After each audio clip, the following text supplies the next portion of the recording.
ਖਾਲਸਾ ਵਾਹਿਗੁਰੂ ਜੀ ਕੀ ਫਤਿਹ। ਜਿਵੇਂ ਸਾਰਿਆਂ ਨੂੰ ਆਪਾਂ ਨੂੰ ਪਤਾ ਹੀ ਹੈ ਕਿ ਕਲਾਸ ਸ਼ੁਰੂ ਹੋਣ ਤੋਂ ਪਹਿਲਾਂ ਅਸੀਂ ਸਾਰੇ ਮੂਲ ਮੰਤਰ ਤੇ ਗੁਰੂ ਮੰਤਰ ਦਾ ਜਾਪ ਕਰਦੇ ਹਾਂ। ਮੂਲ ਮੰਤਰ ਪਰਮੇਸ਼ਰ ਦੀ ਭਾਵ ਭਾਵਨੀ ਨੂੰ ਸਾਹਮਣੇ ਰੱਖ ਕੇ ਆਪਾਂ ਕੀਤਾ ਜਾਂਦਾ ਹੈ, ਤਦ ਕਿ ਗੁਰੂ ਸਾਹਿਬ ਦੇ ਭਾਵ ਭਾਵਨੀ ਚ ਰਹਿੰਦੇ ਹੋਏ ਅਸੀਂ ਸਾਰੀ ਕਲਾਸ ਦੀ ਵਿਚਾਰ ਜਿਹੜੀ ਹੈ ਉਹ ਕਰ ਸਕੀਏ। ਇਸੇ ਤਰ੍ਹਾਂ ਹੀ ਗੁਰੂ ਮੰਤਰ ਦਾ ਜਾਪ ਵੀ ਉਸ ਵਾਹਿਗੁਰੂ ਪਰਮੇਸ਼ਰ ਦੀ ਵਡਿਆਈ, ਉਹਨੂੰ ਵਾਹ ਤੇ ਉਹਦੀ ਬੇਅੰਤਤਾ ਦਾ ਅਹਿਸਾਸ ਸਾਡੇ ਅੰਦਰ ਪੈਦਾ ਹੋ ਜਾਏ। ਇਸ ਵਾਸਤੇ ਅਸੀਂ ਗੁਰੂ ਮੰਤਰ ਦਾ ਜਾਪ ਰੋਜ਼ ਕਰਦੇ ਹਾਂ। ਇਹ ਗੱਲ ਮੈਂ ਰਿਪੀਟ ਇਸੇ ਕਰਕੇ ਰੋਜ਼ ਕਰ ਦਿੰਦਾ ਕਿ ਸਾਨੂੰ ਅਹਿਸਾਸ ਰਹੇ ਕਿ ਅਸੀਂ ਪਰਮ ਪਿਤਾ ਪਰਮੇਸ਼ਰ ਦੇ ਅੰਦਰ ਜੁੜਨਾ, ਉਹਦੀ ਵਡਿਆਈ, ਉਹਦੀ ਸਿਫਤ ਸਲਾਹ ਜਿਹੜੀ ਹੈ ਉਹ ਕਰਦੇ ਰਹਿਣਾ। ਇਹ ਗੱਲ ਸਾਡੀ ਇਸ ਕਰਕੇ ਆਪਾਂ ਰੋਜ਼ ਵਿਚਾਰ ਕਰ ਲਈ। ਬਹੁਤ ਸਾਰੇ ਮੂਲ ਮੰਤਰ ਦਾ ਪਾਠ ਕਰੀਏ। ਆਪਣੇ ਮਿਊਟ ਤੇ ਨੇ, ਸਾਰੇ ਮਿਊਟ ਤੇ ਰਹਿਣਗੇ, ਪਰ ਪਾਠ ਸਾਰੇ ਆਪਾਂ ਨਾਲ ਨਾਲ ਕਰੀਦਾ। ਇੱਕ ਓੰਕਾਰ ਸਤਨਾਮ ਕਰਤਾ ਪੁਰਖ ਨਿਰਭਉ ਨਿਰਵੈਰ ਅਕਾਲ ਮੂਰਤ ਅਜੂਨੀ ਸਹਿਬੰ ਗੁਰ ਪ੍ਰਸਾਦ। ਇੱਕ ਓੰਕਾਰ ਸਤਨਾਮ ਕਰਤਾ ਪੁਰਖ ਨਿਰਭਉ ਨਿਰਵੈਰ ਅਕਾਲ ਮੂਰਤ ਅਜੂਨੀ ਸਹਿਬੰ ਗੁਰ ਪ੍ਰਸਾਦ। ਇੱਕ ਓੰਕਾਰ ਸਤਨਾਮ ਕਰਤਾ ਪੁਰਖ ਨਿਰਭਉ ਨਿਰਵੈਰ ਅਕਾਲ ਮੂਰਤ ਅਜੂਨੀ ਸਹਿਬੰ ਗੁਰ ਪ੍ਰਸਾਦ। ਇੱਕ ਓੰਕਾਰ ਸਤਨਾਮ ਕਰਤਾ ਪੁਰਖ ਨਿਰਭਉ ਨਿਰਵੈਰ ਅਕਾਲ ਮੂਰਤ ਅਜੂਨੀ ਸਹਿਬੰ ਗੁਰ ਪ੍ਰਸਾਦ।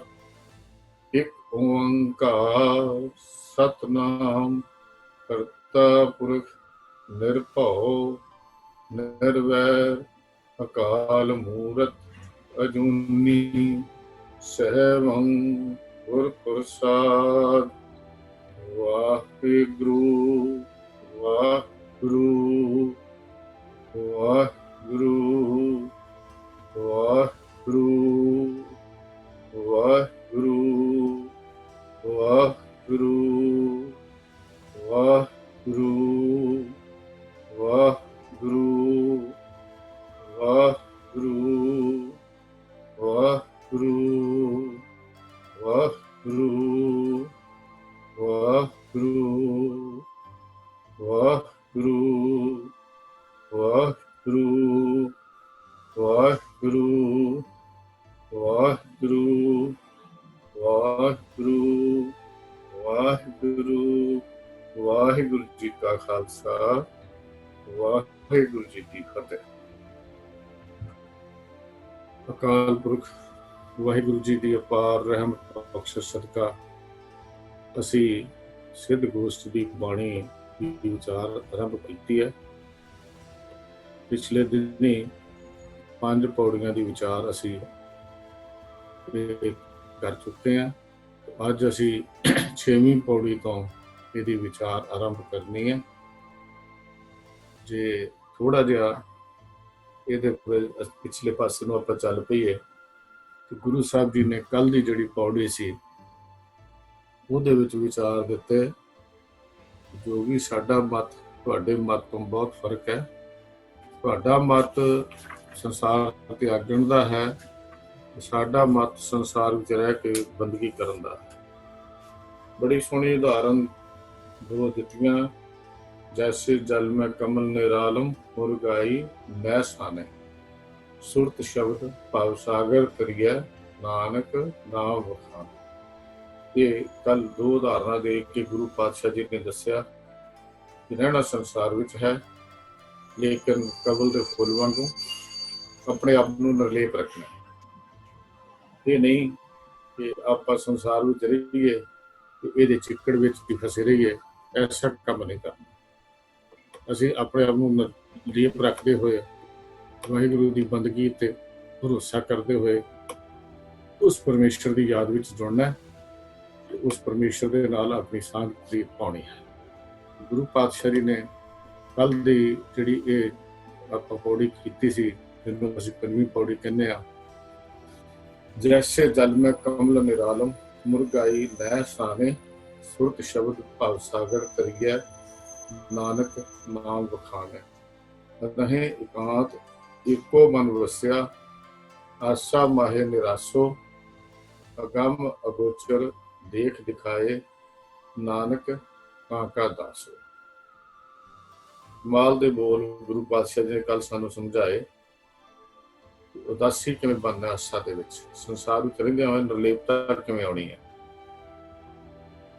ਮੰਦਰ ਦੇ ਉੱਤੇ ਚੜ੍ਹਨਾ ਤੇ ਪੌੜੀ ਦੀ ਜ਼ਰੂਰਤ ਹੁੰਦੀ ਹੈ। ਘਰ ਦੀ ਛੱਤ ਤੇ ਚੜ੍ਹਨਾ ਹੋਵੇ ਤਾਂ ਵੀ ਪੌੜੀ ਚਾਹੀਦੀ ਹੈ। ਇਹ ਪੌੜੀਆਂ ਹਨ ਗੁਰੂ ਪਾਤਸ਼ਾਹ ਜੀ ਨੇ ਪਰਮੇਸ਼ਰ ਦੇ ਮਿਲਾਪ ਦੀਆਂ ਜਿਹੜੀਆਂ ਸਾਨੂੰ ਦਿੱਤੀਆਂ। ਗੁਰੂ ਸਾਹਿਬ ਜੀ ਨੇ ਵੀ ਗੱਲ ਸਮਝਾ ਦਿੱਤੀ, ਦੇਖੋ ਨਿਰਲੇਪਤਾ ਦਾ ਮਤਲਬ ਇਹ ਨਹੀਂ ਹੈ ਵੀ ਅਸੀਂ ਚੁੱਪ ਸਾਧਨਾ ਕਰਕੇ ਬੈਠੇ ਰਹਿਣਾ, ਘਰ ਤੋਂ ਵੱਖਰੇ ਹੋ ਜਾਣਾ। ਇਕਾਂਤ ਦੀ ਗੱਲ ਗੁਰੂ ਸਾਹਿਬ ਜੀ ਨੇ ਜਿਹੜੀ ਸਮਝਾਈ ਉਹ ਇਹ ਨਹੀਂ ਦੱਸਿਆ ਵੀ ਆਪਣੇ ਆਪ ਨੂੰ ਅਲੱਗ ਕਰ ਲਓ। ਇਕਾਂਤ ਦੀ ਗੱਲ ਗੁਰੂ ਪਾਤਸ਼ਾਹ ਜੀ ਨੇ ਜਿਹੜੀ ਦੱਸੀ ਉਹ ਇਹ ਸੀ ਕਿ ਫੁਰਨਿਆਂ ਨੂੰ ਜਿਹੜੇ ਪੈਦਾ ਹੁੰਦੇ ਨੇ ਉਹਨਾਂ ਨੂੰ ਆਪਣੇ ਤੇ ਹਾਵੂ ਨਾ ਹੋਣ ਦੇਣਾ। ਤ੍ਰਿਸ਼ਨਾ ਤੇ ਫੁਰਨੇ ਦੋ ਚੀਜ਼ਾਂ ਗੁਰੂ ਪਾਤਸ਼ਾਹ ਜੀ ਨੇ ਸਾਨੂੰ ਸਮਝਾਈਆਂ ਸੀ ਵੀ ਇਕਾਂਤ ਦਾ ਮਤਲਬ ਹੈ ਵੀ ਇਹਨਾਂ ਤੋਂ ਬਚ ਕੇ ਰਹਿਣਾ, ਕਿਉਂਕਿ ਤ੍ਰਿਸ਼ਨਾ ਦੀ ਅੱਗ ਇਹ ਐਸੀ ਅੱਗ ਹੈ, ਜਿਵੇਂ ਜਿਵੇਂ ਇਹਨੂੰ ਸੰਸਾਰ ਦੇ ਪਦਾਰਥਾਂ ਦਾ ਚੋਗਾ ਪਾਈ ਜਾਵਾਂਗੇ, ਬਾਲਣ ਪਾਈ ਜਾਵਾਂਗੇ, ਇਹ ਅੱਗ ਦਾ ਭਾਂਬੜ ਹੋਰ ਵੱਡਾ ਹੁੰਦਾ ਜਾਏਗਾ, ਕਦੀ ਨਹੀਂ ਰਜਦੀ। ਇਹ ਅੱਗ ਇਹੋ ਜਿਹੀ ਹੈ, ਦੇਖੋ ਕਦੀ ਅੱਗ ਰਜਦੀ ਹੈ, ਪਾਣੀ ਜਿੰਨਾ ਮਰਜ਼ੀ ਬਾਲਣ ਪਾ ਦਿਓ, ਮਨਾ ਪੱਤੀ ਕੁੰਡਲਾ ਪੱਖੀ ਕਿੰਨਾ ਮਲ ਸਾਰਾ ਦਿਨ ਰਾਤ 24 ਆਵਰ ਸਾਰੀ ਉਮਰ ਅੱਗ ਵਿੱਚ ਬਾਲਣ ਪਾਈ ਜਾਓ, ਅੱਗ ਕਦੀ ਰਜਦੀ ਨਾ, ਅੱਗ ਦਾ ਭਾਂਬੜ ਹੋਰ ਵੱਡਾ ਹੁੰਦਾ ਜਾਂਦਾ। ਜਿਵੇਂ ਜਿਵੇਂ ਅੱਗ ਦਾ ਭਾਂਬੜ ਵੱਡਾ ਹੁੰਦਾ ਜਾਂਦਾ ਹੈ, ਮਤਲਬ ਇਨਸਾਨ ਦੀ ਹਾਲਤ ਉਸ ਅੱਗ ਵਰਗੀ ਹੈ। ਦੁਨੀਆ ਦੇ ਪਦਾਰਥਾਂ ਦਾ ਜਿੰਨਾ ਮਰਜ਼ੀ ਚੋਗਾ ਇਹਨਾਂ ਨੂੰ ਪਾ ਲਈਏ, ਇਹਦੀ ਖਾਸ਼ਾਂ, ਇਹਦੀਆਂ ਤ੍ਰਿਸ਼ਨਾ ਜਿਹੜੀਆਂ ਨੇ ਵੱਡੀਆਂ ਤੋਂ ਵੱਡੀਆਂ ਹੀ ਹੁੰਦੀਆਂ ਜਾਂਦੀਆਂ। ਗੁਰੂ ਸਾਹਿਬ ਸੱਚੇ ਪਾਤਸ਼ਾਹ ਜੀ ਨੇ ਸਾਨੂੰ ਇਹ ਗੱਲ ਸਮਝਾਈ ਕਿ ਨਹੀਂ ਭਾਈ, ਇਹ ਮਨ ਦੇ ਵਿੱਚ ਪਰਮੇਸ਼ਰ ਦੇ ਜਦੋਂ ਯਾਦ ਆ ਜਾਂਦੀ ਹੈ, ਮਨ ਦੇ ਵਿੱਚ ਜਦੋਂ ਪਰਮੇਸ਼ਰ ਟਿਕ ਜਾਂਦਾ ਹੈ, ਕੋਈ ਸਮਝੋ ਸਾਡਾ ਮਨ ਇਕਾਂਤ ਵਿੱਚ ਚਲਾ ਗਿਆ। ਇੰਦਰੀਆਂ ਤੋਂ ਪਰੇ ਜਿਹੜਾ ਇਹ ਦਿਖਦਾ ਨਹੀਂ, ਜਿੱਥੇ ਤੱਕ ਪਹੁੰਚ ਨਹੀਂ ਹੈ, ਉਹ ਜਿਹੜਾ ਆਪ ਦੇਖ ਲਵੇ, ਸਾਨੂੰ ਦਿਖਾ ਦੇਵੇ, ਅਸੀਂ ਉੱਥੋਂ ਕਰ ਕੁਰਬਾਨ ਜਾਂਦੇ ਹਾਂ, ਸਦਕੇ ਜਾਂਦੇ ਹਾਂ। ਸੰਸਾਰ ਭਗਜਲ ਤੋਂ ਪਾਰ ਹੋਣ ਦਾ ਇੱਕੋ ਹੀ ਢੰਗ ਹੈ ਕਿ ਪਰਮੇਸ਼ਰ ਦੀ ਸਿਫਤ ਸਲਾਹ ਦੇ ਵਿੱਚੋਂ। ਅੱਜ 6ਵੀਂ ਪੌੜੀ ਤੋਂ ਆਪਾਂ ਵਿਚਾਰ ਆਰੰਭ ਕਰਨੀ। ਛੋਟੀਆਂ ਛੋਟੀਆਂ ਪੌੜੀਆਂ ਨੇ, ਦੋ ਦੋ ਪੰਕਤੀਆਂ ਦੀਆਂ, ਇਸ ਤਰ੍ਹਾਂ ਆਪਾਂ ਅੱਗੇ ਦੇ ਵਿਚਾਰ ਚੱਲਦੇ ਜਾਣ। 6ਵੀਂ ਤੇ 7ਵੀਂ ਪੌੜੀ ਜਿਹੜੀ ਹੈ, ਇਹ ਹੁਣ ਤਰਪੜ ਦੀ ਥਾਂ ਤੇ ਲੋਹਾ ਰੀਪਾ ਵੱਲੋਂ ਗੱਲ ਸ਼ੁਰੂ ਹੋਈ ਹੈ। ਦੂਸਰਾ ਸਿੱਧ ਸੀ ਲੋਹਾ ਰੀਪਾ ਜੋਗੀ। ਇਹ ਤਾਂ ਪਤਾ ਕਿੱਥੋਂ ਲੱਗਦਾ, 7ਵੀਂ ਪੌੜੀ ਦੇ ਆਖਰੀ ਪੰਕਤੀ ਦੇ ਵਿੱਚ ਜਦੋਂ ਗੁਰੂ ਸਾਹਿਬ ਕਹਿੰਦੇ ਨੇ, ਗੋਰਖ ਪੂਤ ਲੋਹਾ ਰੀਪਾ ਬੋਲੇ ਜੋਗ ਜਗਤ ਵਿਦ ਸਾਈ। ਗੁਰੂ ਪਾਤਸ਼ਾਹ ਕਹਿੰਦੇ ਗੋਰਖ ਦਾ ਚੇਲਾ ਲੋਹਾ ਰੀਪਾ ਹੋਣੇ ਗੱਲ ਕਹਿੰਦਾ ਹੈ, ਤੇ ਗੁਰੂ ਸਾਹਿਬ ਉਹਨੂੰ ਸਮਝਾਉਂਦੇ ਨੇ ਬਈ ਜੋਗ ਦੀ ਜੁਗਤੀ ਜਿਹੜੀ ਹੈ ਉਹ ਇਸ ਢੰਗ ਦੀ ਹੈ, ਜੋਗ ਇਸ ਤਰ੍ਹਾਂ ਕਮਾਈਦਾ, ਜੋਗ ਇਸ ਤਰ੍ਹਾਂ ਨਹੀਂ ਕਮਾਈਦਾ। ਗੁਰੂ ਸਾਹਿਬ ਜੀ ਨੇ ਇੱਥੋਂ ਪਤਾ ਇਹ ਗੱਲ ਲੱਗਦੀ ਹੈ ਕਿ ਚਰਪੜ ਦਾ ਜਿਹੜਾ ਸਵਾਲ ਸੀ ਉਹ ਪਿਛਲੀਆਂ ਪੌੜੀਆਂ ਤੇ ਖਤਮ ਹੋਇਆ। ਜਦੋਂ ਲੋਹਾ ਰੀਪਾ ਕੋਲ ਬੈਠਾ ਹੈ, ਉਹਨੇ ਦੇਖਿਆ ਵੀ ਗੱਲ ਬਣੀ ਨਹੀਂ। ਗੁਰੂ ਨਾਨਕ ਸਾਹਿਬ ਤਾਂ ਜਵਾਬ ਦੇ ਜਾਂਦੇ ਆ, ਤੇ ਸਾਡਾ ਨਿਸ਼ਾਨਾ ਗੁਰੂ ਨਾਨਕ ਸਾਹਿਬ ਜੀ ਨੂੰ ਇਸ ਵਿਚਾਰ ਚਰਚਾ ਦੇ ਵਿੱਚ ਨੀਵਾਂ ਦਿਖਾਉਣਾ ਹੈ, ਤੇ ਨੀਵਾਂ ਦਿਖਾ ਕੇ ਫਿਰ ਅਸੀਂ ਇਸ ਵਿਚਾਰ ਚਰਚਾ ਦੇ ਵਿੱਚ ਗੁਰੂ ਸਾਹਿਬ ਜੀ ਨੂੰ ਕਹਾਂਗੇ ਕਿ ਸਾਡਾ ਮਤ ਜਿਹੜਾ ਉਹਦਾ ਵੱਡਾ ਹੈ, ਤੁਹਾਡਾ ਮਤ ਛੋਟਾ ਹੈ। ਇਸ ਤਰ੍ਹਾਂ ਦਾ ਜੋਗੀਆਂ ਦੀ ਸੋਚ ਇਹ ਹੁੰਦੀ ਹੈ। ਹੁਣ ਇਹਦੇ ਪਹਿਲੇ ਜਿਹੜੇ ਆਰੰਭ ਵਾਲੇ ਸ਼ਬਦ ਨੇ, ਇੱਥੋਂ ਗੱਲ ਬੜੀ ਸਮਝ ਜਿਹੀ ਆਉਂਦੀ ਹੈ। मेरी पहली पंक्ति है, सुन स्वामी अरदास हमारी, पूछो साच विचारो, रोष न कीजै उत्तर दीजै, क्यों पाइयै गुरद्वारो। ये मन चल तो सच कर बैसे, नानक नाम आधारो। आपे मेल मिलाए करता, लागे साच प्यारो। सिर्फ देखो छोटियां छोटियां पंक्तियां, ते पहलियां पंक्तियां विच लोहा रीपा ने हुण सवाल कीता, हुण ਉਹਨੇ ਪੈਂਤੜਾ बदल लिया। दूजी पौड़ी विच आया सी, ਉਹ गुरु नानक साहब ਨੂੰ बाला कह के संबोधन कीता सी। ਤੁਹਾਨੂੰ याद होएगा, ਆਪਾਂ ਪਿੱਛੇ ਪੜ੍ਹ ਚੁੱਕੇ ਹਾਂ ਕਿ ਆਪਣੇ ਆਪ ਨੂੰ ਬੜਾ ਸੁਪੀਰੀਅਰ ਸਮਝਦੇ ਸਨ, ਤੇ ਗੁਰੂ ਸਾਹਿਬ ਨੂੰ ਬੜਾ ਛੋਟਾ ਜਿਹਾ ਜਾਣਦੇ ਸੀ। ਜਦੋਂ ਉਹਨੇ ਦੇਖਿਆ ਵੀ ਗੁਰੂ ਸਾਹਿਬ ਦੇ ਜਵਾਬ ਤਾਂ ਬੜੇ ਭਾਵਪੂਰਤ ਨੇ, ਇਹ ਖੁੱਲ ਕੇ ਉਹਨਾਂ ਗੱਲਾਂ ਨੂੰ, ਜਿਹੜੀਆਂ ਗੱਲਾਂ 'ਚ ਅਸੀਂ ਨਾ ਫਸਾਉਣਾ ਚਾਹੁੰਦੇ ਹਾਂ, ਉਹ ਤੋਂ ਬਚ ਜਾਂਦੇ ਆ। ਗੁਰੂ ਸਾਹਿਬ ਨੂੰ ਅਸੀਂ ਹਰਾ ਹੀ ਨਹੀਂ ਸਕੇ। ਉਹਨਾਂ ਦਾ ਖਿਆਲ ਤਾਂ ਇਹ ਸੀ ਕਿ ਜਦੋਂ ਬੈਠੇਗਾ ਇਹ ਬਾਲਾ, 2-4 ਸਵਾਲ ਕਰਾਂਗੇ ਤੇ ਇਹਦੀ ਗੱਲ ਜਿਹੜੀ ਹੈ ਖਤਮ ਹੋ ਜਾਏਗੀ, ਤੇ ਅਸੀਂ ਇਹ ਸੋਚਾਂਗੇ ਵੀ ਸਾਡੀ ਜਿੱਤ ਹੋ ਗਈ ਹੈ। ਲੇਕਿਨ ਦੇਖਿਆ ਵੀ ਜਿਹੜੀਆਂ ਪਹਿਲੀਆਂ 5 ਪੌੜੀਆਂ ਤੱਕ ਅਜੇ ਤੱਕ ਚਰਪੜ ਦੇ ਸਵਾਲਾਂ ਨਾਲ ਕੁਛ ਨਹੀਂ ਬਣਿਆ। ਹੁਣ ਪਤਾ ਨਹੀਂ ਕਿੰਨੇ ਕੁ ਜੋਗੀ ਹੋਣਗੇ ਉੱਥੇ ਹੋਰ ਬੈਠੇ ਹੋਏ, ਪਰ ਮੁੱਖ ਜੋਗੀ ਜਿਹੜੇ ਹੈ ਇਹ 2 ਲੋਹਾ ਰੀਪਾ ਤੇ ਚਰਪੜ ਦੇ ਨਾਂ ਜ਼ਿਆਦਾ ਆਉਂਦੇ।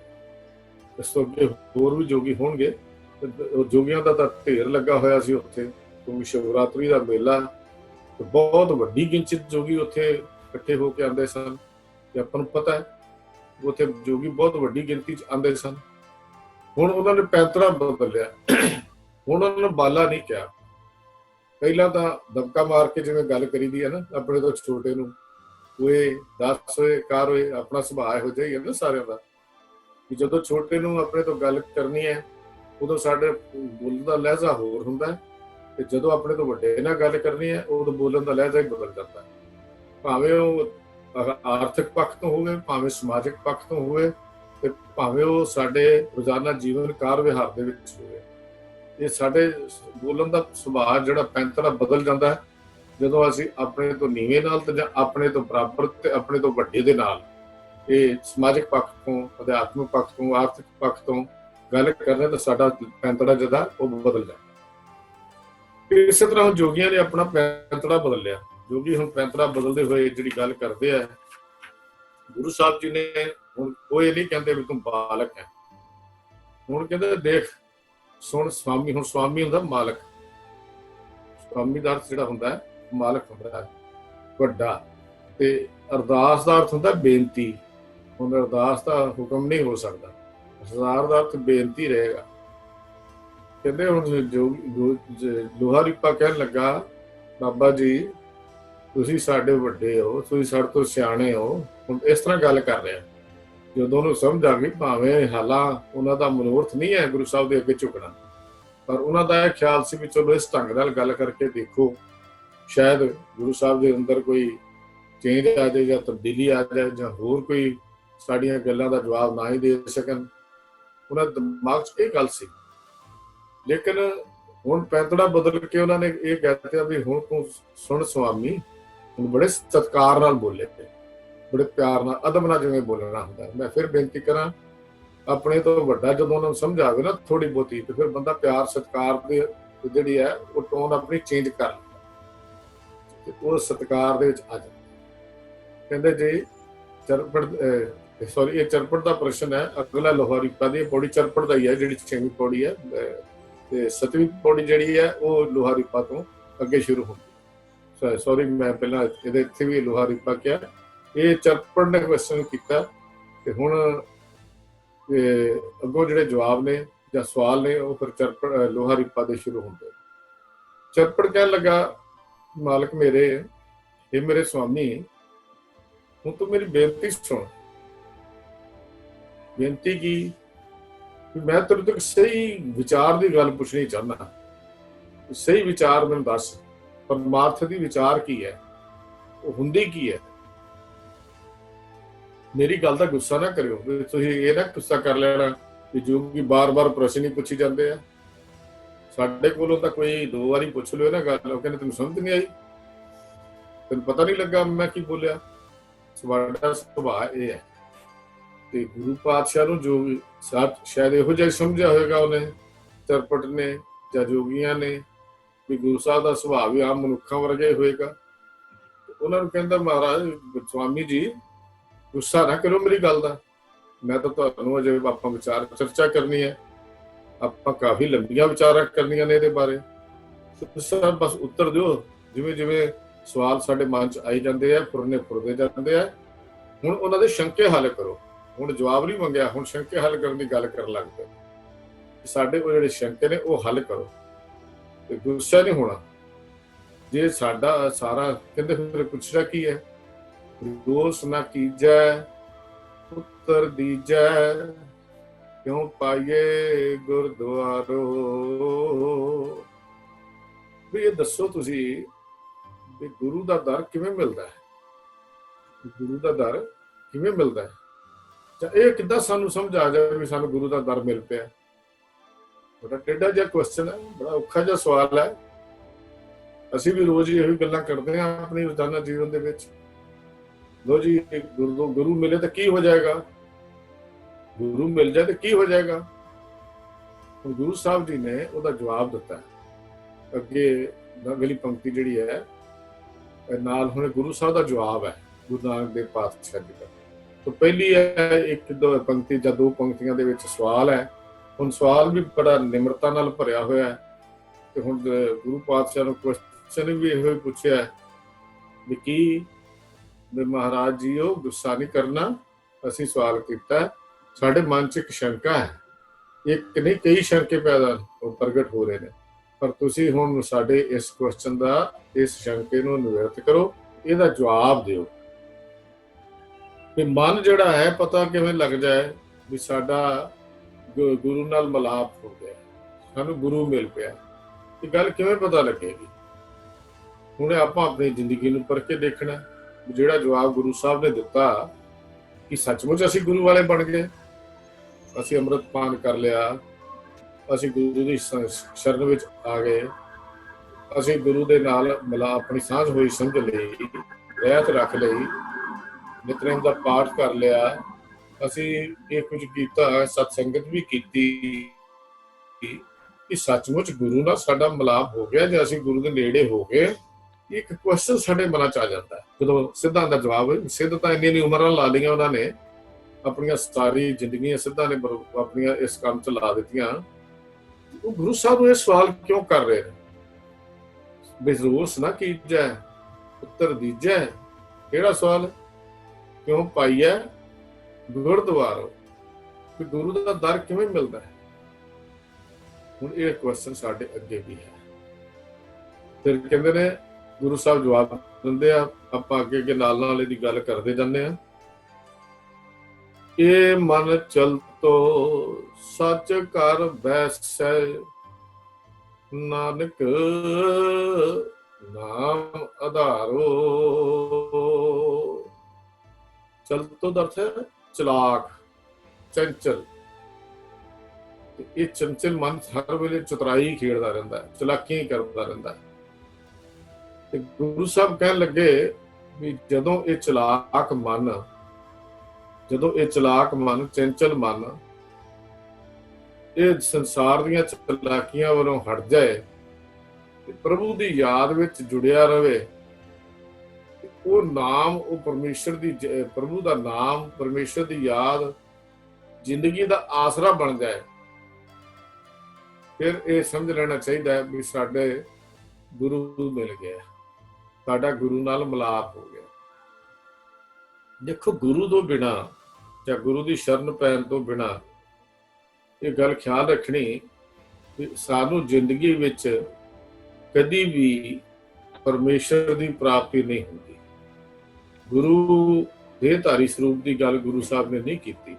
ਗੁਰੂ ਮਹਾਰਾਜ ਨੇ ਸਾਨੂੰ ਦੇਹਧਾਰੀ ਚੱਕਰ ਚੋਂ ਕੱਢ ਕੇ ਗੁਰੂ ਪਾਤਸ਼ਾਹ ਨੇ ਇੱਕ ਸ਼ਬਦ ਗੁਰੂ ਦੇ ਨਾਲ ਜੋੜ ਦਿੱਤਾ। ਉਹਦੀ ਪਰੰਪਰਾ ਸੀ ਅੰਮ੍ਰਿਤ ਦੀ ਦਾਤ ਮੰਗਣੀ, ਖੰਡੇ ਬਾਟੇ ਦੀ ਪਹੁਲ ਲੈਣੀ, ਔਰ ਫਿਰ ਗੁਰੂ ਦਾ ਹੁਕਮ ਮੰਨਦੇ ਹੋਏ ਰਹਿਤ ਮਰਿਆਦਾ ਦੇ ਦ੍ਰਿੜ ਹੋਣਾ, ਤੇ ਰਹਿਤ ਮਰਿਆਦਾ ਦੇ ਦ੍ਰਿੜ ਹੋ ਕੇ ਉਸ ਗੱਲ ਤੇ ਪਹਿਰਾ ਦੇਣਾ ਜੋ ਗੁਰੂ ਨੇ ਗੱਲ ਕਹੀ ਹੈ। ਨਿਤਨੇਮ ਦਾ ਬਾਣੀਆਂ ਦੇ ਪਾਠ ਕਰਕੇ ਆਪਣੀ ਸੁਰਤ ਨੂੰ ਉੱਚਾ ਚੁੱਕਣਾ, ਤੇ ਗੁਰੂ ਤੋਂ ਬਿਨਾਂ ਇਹ ਸੰਭਵ ਨਹੀਂ ਹੈ। ਸੱਚੇ ਪਾਤਸ਼ਾਹ ਜੀ ਸਾਨੂੰ ਬਾਰ-ਬਾਰ ਇਹ ਗੱਲ ਸਮਝਾਉਂਦੇ ਆ। ਭੱਟਾ ਨੇ ਸੋਈਆਂ ਦੇ ਵਿੱਚ ਵੀ ਇਹ ਗੱਲ ਲਿਖੀ, ਗੁਰ ਬਿਨ ਘੋਰ ਅੰਧਾਰ, ਗੁਰੂ ਬਿਨ ਸਮਝ ਨਾ ਆਵੇ, ਗੁਰ ਬਿਨ ਸੁਰਤ ਨ ਸਿੱਧ, ਗੁਰੂ ਬਿਨ ਮੁਕਤ ਨਾ ਪਾਵੇ, ਗੁਰ ਕਰ ਸਤ ਵਿਚਾਰ, ਗੁਰੂ ਕਰ ਰੇ ਮਨ ਮੇਰੇ, ਗੁਰ ਕਰ ਸ਼ਬਦ ਸਪਨ, ਅਗਨ ਕਟੇ ਸਭ ਤੇਰੇ। ਗੱਲ ਸਾਨੂੰ ਸਮਝਾਤੀ ਗੁਰਬਾਣੀ ਨੇ। ਮਨ ਦਾ ਸੁਭਾਅ ਚੰਚਲ ਹੈ, ਇਹ ਟਿਕਦਾ ਹੀ ਨਹੀਂ। ਗੁਰੂ ਸਾਹਿਬ ਸੱਚੇ ਪਾਤਸ਼ਾਹ ਜੀ ਨੇ ਜਵਾਬ ਦਿੱਤਾ, ਦੇਖੋ ਜਦੋਂ ਇਹ ਸੋਚ ਲਓ ਮਨ ਟਿਕ ਗਿਆ, ਇਹ ਮਨ ਚਲਾਕੀ ਨਾਲ ਨਹੀਂ ਟਿਕਦਾ। ਆਪਾਂ ਪੜ੍ਹਦੇ ਹਾਂ ਨਾ, ਇਹ ਮਨ ਚੰਚਲਾ ਚੁਤਰਾਈ ਕਿਨੇ ਨਾ ਪਾਇਆ, ਚੁਤਰਾਈ ਨਾ ਪਾਇਆ ਕਿਨੇ ਸੁਣ ਮਨ ਮੇਰਿਆ। 2 ਵਾਰੀ ਗੱਲ ਕੀਤੀ, ਪੱਕੀ ਕੀਤੀ ਗੱਲ। ਦੁਬਾਰਾ ਰਿਪੀਟ ਕਰਨ ਦਾ ਮਕਸਦ ਹੈ ਗੱਲ ਤੁਹਾਨੂੰ ਪੱਕੀ ਹੋ ਜਾਏ, ਤੇ ਚਲਾਕੀਆਂ ਦੇ ਨਾਲ, ਸਿਆਣਪਾਂ ਦੇ ਨਾਲ ਉਹਦਾ ਮਨ ਟਿਕਾਉ ਚ ਨਹੀਂ ਹੋਣਾ। ਗੁਰੂ ਸਾਹਿਬ ਇਹ ਗੱਲ ਵੀ ਕਹਿੰਦੇ ਨੇ, ਸਹਿਸ ਸਿਆਣਪਾਂ ਲੱਖ ਹੋਏ ਤਾਂ ਇੱਕ ਨਾ ਚੱਲੇ ਨਾਲ। ਜੇ ਬੰਦਾ ਬਹੁਤ ਸਿਆਣਾ, ਦੁਨੀਆ ਦੀ ਸਾਰੀ ਸਿਆਣਪ ਦੇ ਕੋਲ ਹੋਵੇ, ਹਜ਼ਾਰਾਂ ਸਿਆਣਪਾਂ ਦਾ ਮਾਲਕ ਹੋਵੇ, ਇਹਦੇ ਨਾਲ ਕੀ ਪਰਮੇਸ਼ਰ ਦੇ ਦਰ ਤੇ ਪ੍ਰਵਾਨ ਹੋ ਜਾਣਗੇ? ਗੁਰੂ ਸਾਹਿਬ ਕਹਿੰਦੇ ਨਹੀਂ, ਪਰਮੇਸ਼ਰ ਦੇ ਦਰ ਤੇ ਨਹੀਂ ਪ੍ਰਵਾਨ ਹੋ ਸਕੀਦਾ। ਗੁਰੂ ਤੋਂ ਬਿਨਾਂ ਆਮ ਦੁਨੀਆ ਦੇ ਵਿੱਚ, ਸਾਡੀ ਜ਼ਿੰਦਗੀ ਦੇ ਵਿੱਚ, ਦੇਖੋ ਅਸੀਂ ਸੰਸਾਰ ਵਿੱਚ ਵਿਚਰਦੇ ਹਾਂ, ਸਾਨੂੰ ਇਹ ਗੱਲ ਸਮਝ ਆਉਂਦੀ ਹੈ ਕਿ ਆਸਾ ਕੀ ਵਾਰ ਅਸੀਂ ਪੜ੍ਹਦੇ ਹਾਂ, ਜਿਹਦੇ ਚ ਅਸੀਂ ਪੜ੍ਹਦੇ ਹਾਂ, ਜੇ ਸੋ ਚੰਦਾ ਉਗਮੈ ਸੂਰਜ ਚੜੇ ਹਜ਼ਾਰ, ਇੱਥੇ ਚਾਨਣ ਹੁੰਦਿਆਂ ਗੁਰ ਬਿਨ ਘੋਰ ਅੰਧਾਰ। ਇਹ ਗੱਲ ਅਸੀਂ ਆਮ ਪੜ੍ਹਦੇ ਹਾਂ। ਆਸਾ ਕੀ ਵਾਰ ਦੇ ਵਿੱਚ ਦੇਖੋ, ਖਿਆਲ ਕਰੋ, ਇਹਦਾ ਅਰਥ ਬੋਧ ਕੀ ਹੈ? ਕਿ ਸੂਰਜ ਦੀ ਰੋਸ਼ਨੀ ਤਾਂ ਇੱਕ ਹੀ ਬਹੁਤ ਹੈ, ਸੂਰਜ ਦੀ ਰੋਸ਼ਨੀ ਨਹੀਂ ਮਾਨ। ਤੇ ਗੁਰੂ ਸਾਹਿਬ ਕਹਿੰਦੇ ਨੇ ਇੱਥੇ ਹਜ਼ਾਰਾਂ ਸੂਰਜਾਂ ਚੜ ਜਾਣ, ਹਜ਼ਾਰਾਂ ਹੀ ਸੂਰਜ ਚੜ ਜਾਣ, ਹਜ਼ਾਰਾਂ ਤੋਂ ਛੱਡ ਕੇ ਹੋਰ ਕਈ ਹਜ਼ਾਰਾਂ ਚੜ ਜਾਣ। ਗੁਰੂ ਸਾਹਿਬ ਸੱਚੇ ਪਾਤਸ਼ਾਹ ਕਹਿੰਦੇ ਨੇ ਵੀ ਗੱਲ ਏਦਾਂ ਨਹੀਂ ਬਣਨੀ।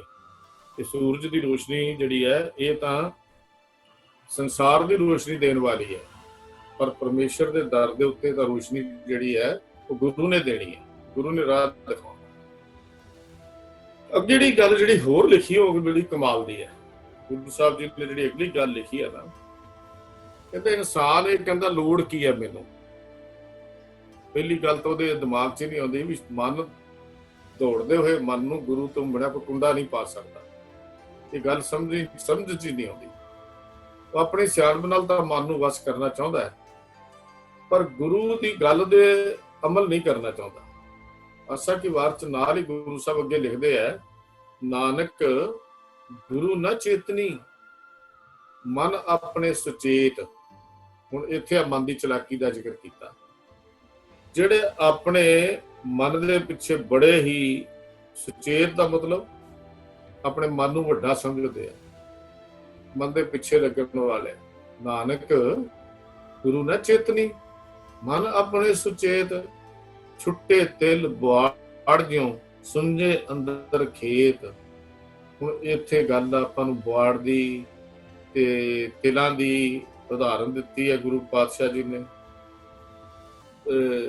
ਕਿਹੜੇ ਤਿਲ, ਜੇ ਆਪਾਂ ਥੋੜੀ ਬਹੁਤੀ ਦੀ ਜਾਣਕਾਰੀ ਨਹੀਂ ਰੱਖਾਂਗੇ, ਅਰਥਬੋਧ ਵੀ ਨਹੀਂ ਕਰ ਸਕਾਂਗੇ, ਵਿਚਾਰ ਦੇ ਅੰਦਰ ਨਹੀਂ ਪਹੁੰਚ ਸਕਾਂਗੇ।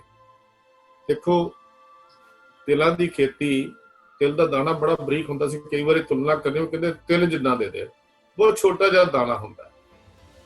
ਤੇ ਤਿਲ ਜਿਹੜੇ ਨੇ ਇਹ ਜਦੋਂ ਬੀਜਿਆ ਜਾਂਦਾ ਤੇ ਇੱਕ ਛੋਟਾ ਜਿਹਾ ਤੇ ਬਹੁਤ ਵੱਡੇ ਕੱਦ ਦਾ ਨਹੀਂ ਹੁੰਦਾ ਦਾ ਬੂਟਾ ਜਿਹੜਾ ਹੁੰਦਾ, ਉਹਦੀਆਂ ਡੋਡੀਆਂ ਜਿਹੀਆਂ ਲੱਗਦੀਆਂ ਨੇ, ਜਿੱਦਾਂ ਫੁੱਲਾਂ ਨੂੰ ਡੋਡੀਆਂ ਲੱਗਦੀਆਂ ਨਾ, ਤਿਲਾਂ ਨੂੰ ਉਸ ਬੂਟੇ ਨੂੰ ਡੋਡੀ ਲੱਗਦੀ ਹੈ, ਤੇ ਉਹ ਡੋਡੀ ਦੇ ਵਿੱਚ ਤਿਲ ਪੈਂਦਾ ਹੈ, ਉਸ ਡੋਡੀ ਦੇ ਵਿੱਚ ਤਿਲ ਪੈਂਦਾ ਹੈ। ਤੇ ਉਹ ਤਿਲ ਜਦੋਂ ਦੇਖੋ ਕਈ ਵਾਰੀ ਹੁੰਦਾ ਕੀ ਹੈ, ਉਹ ਮੌਸਮ ਦੇ ਵਿੱਚ ਚੇਂਜ ਆਉਂਦੀ ਹੈ, ਤਿਲ ਜਿਹੜਾ ਪੈ ਗਿਆ ਵੱਡਾ ਹੋ ਗਿਆ। ਤੇ ਪਰ ਕੀ ਹੋਇਆ ਕਿ ਅਸਮਾਨ ਤੋਂ ਬਿਜਲੀ ਚਮਕੀ, ਬਹੁਤ ਜ਼ਿਆਦਾ ਬਿਜਲੀਆਂ ਜਦੋਂ ਚਮਕਦੀਆਂ ਨੇ ਤੇ ਉਹ ਤਿਲਾਂ ਦੇ ਡੋਡੀ ਦੇ ਵਿੱਚ ਪਿਆ ਹੋਇਆ ਤਿਲ ਵੀ ਜਿਹੜਾ ਕਾਲਾ ਹੋ ਜਾਂਦਾ, ਸੜ ਜਾਂਦਾ ਅੰਦਰੋਂ। ਅਸਮਾਨ ਦੀ ਚਮਕਦੀ ਹੋਈ ਬਿਜਲੀ ਨਾਲ ਅੰਦਰਲਾ ਪਿਆ ਹੋਇਆ ਤਿਲ ਵੀ ਸੜ ਜਾਂਦਾ, ਕਾਲਾ ਹੋ ਜਾਂਦਾ। ਬੁਆੜ ਤਿਲ ਦਾ ਮਤਲਬ ਉਹ ਸੜਿਆ ਹੋਇਆ ਤਿਲ, ਉਹ ਕਾਲਾ ਹੋਇਆ ਹੋਇਆ ਤਿਲ, ਜਿਹੜੀ ਬੁਆੜ ਤਿਲ ਦੀ ਗੱਲ ਕੀਤੀ ਹੈ। ਹੁਣ ਹੁੰਦਾ ਕੀ ਹੈ, ਜਦੋਂ ਉਹ ਤਿਲ ਸੜ ਜਾਂਦਾ ਹੈ ਤੇ ਜਦੋਂ ਫਿਰ ਫਸਲ ਵੱਢਣੀ ਹੁੰਦੀ ਹੈ ਜ਼ਿਮੀਦਾਰ ਨੇ, ਕਿਸਾਨ ਨੇ, ਤਾਂ ਉਹ ਜਦੋਂ ਜਿਹੜੇ ਤਿਲਾਂ ਦੇ ਵਿੱਚ ਚੰਗੀਆਂ ਸਨ ਉਹ ਤਾਂ ਉਹਨੂੰ ਵੱਢ ਕੇ ਲੈ ਜਾਂਦਾ ਹੈ, ਉਹਨਾਂ ਚੋਂ ਤੇਲ ਕੱਢ ਲੈਂਦਾ ਹੈ। ਤੇ ਜਿਹੜੇ ਬੁਆੜ ਤਿਲ ਨੇ ਉਹ ਸੜ ਜਾਂਦਾ ਬੂਟਿਆਂ ਨੂੰ, ਉੱਥੇ ਹੀ ਉੱਡਦਾ ਹੀ ਨਹੀਂ, ਕੱਟਦਾ ਹੀ ਨਹੀਂ, ਵੱਢਦਾ ਹੀ ਨਹੀਂ ਉਹਨਾਂ ਨੂੰ। ਕਿਉਂ? ਕਹਿੰਦਾ ਮੇਰੇ ਕੰਮ ਦੇ ਨਹੀਂ ਹੈ। ਪਰ ਦੇਖੋ ਕਹਿੰਦੇ ਕਮਾਲ ਦੀ ਗੱਲ ਹੈ ਕਿ ਜਦੋਂ ਇਹ ਫਿਰ ਨਖਸਮਾ ਜਿਹਾ ਹੋ ਜਾਂਦਾ ਤਿਲ ਦਾ ਬੂਟਾ, ਜਿਹੜਾ ਖਸਮ ਸੀ ਉਹ ਕਿਸਾਨ ਉਹ ਤਾਂ ਲੈ ਗਏ ਜਿਹੜੇ ਕੰਮ ਦੇ ਬੂਟੇ ਸੀ, ਪਰ ਦੂਜੇ ਪਾਸੇ ਜਿਹੜੇ ਬੁਆੜ ਤਿਲ ਸੀ ਨਖਸਮੇ ਹੋ ਗਏ। ਪਰ ਨਖਸਮੇ ਹੋਏ ਵੀ ਅਗਲੀ ਗੱਲ ਹੁਣ ਬੜੀ ਕਮਾਲ ਦੀ ਕੀਤੀ ਹੈ। ਕਹਿੰਦੇ ਨੇ ਖੇਤੈ ਅੰਦਰ ਛੁੱਟਿਆ ਕਹੋ ਨਾਨਕ 100 ਨਾ, 100 ਇੱਥੇ ਗਿਣਤੀ ਹੈ ਤੇ ਨਾ ਦਾ ਅਰਥ ਹੈ ਖਸਮ, ਮਾਲਕ। ਕਹਿੰਦੇ ਹੁਣ ਹੋਇਆ ਕੀ ਵੀ ਇੱਕ ਦਾ ਦਰ ਛੱਡਿਆ, ਭਾਵ ਇੱਕ ਨੇ ਦੁਰਕਾਰ ਦਿੱਤਾ, ਇੱਕ ਨੇ ਛੱਡਿਆ, ਤੇ ਹੁਣ ਉਹਨਾਂ ਦੇ ਹਜ਼ਾਰਾਂ ਹੀ 100 ਹੀ ਖਸਮ ਬਣ ਗਏ। ਲੋ ਵੀ ਜਿਹੜਾ ਗੁਰੂ ਦਾ ਨਹੀਂ ਨਾ ਬੰਦਾ ਉਹ ਫਿਰ ਦਰ ਤੇ ਇਵੇਂ ਭਟਕਦਾ ਜਿਵੇਂ ਬੁਆੜ ਦੇ ਤਿਲ ਹੁੰਦੇ, ਸੜੇ ਹੋਏ ਤਿਲ ਹੁੰਦੇ। ਉਹ ਗੱਲ ਜਿਹੜੀ ਗੁਰੂ ਸਾਹਿਬ ਸਮਝਾਉਂਦੇ ਹੁੰਦਾ ਕੀ, ਫਿਰ ਇਸ ਤੋਂ ਅੱਗੇ ਕੀ ਹੋ ਰਿਹਾ?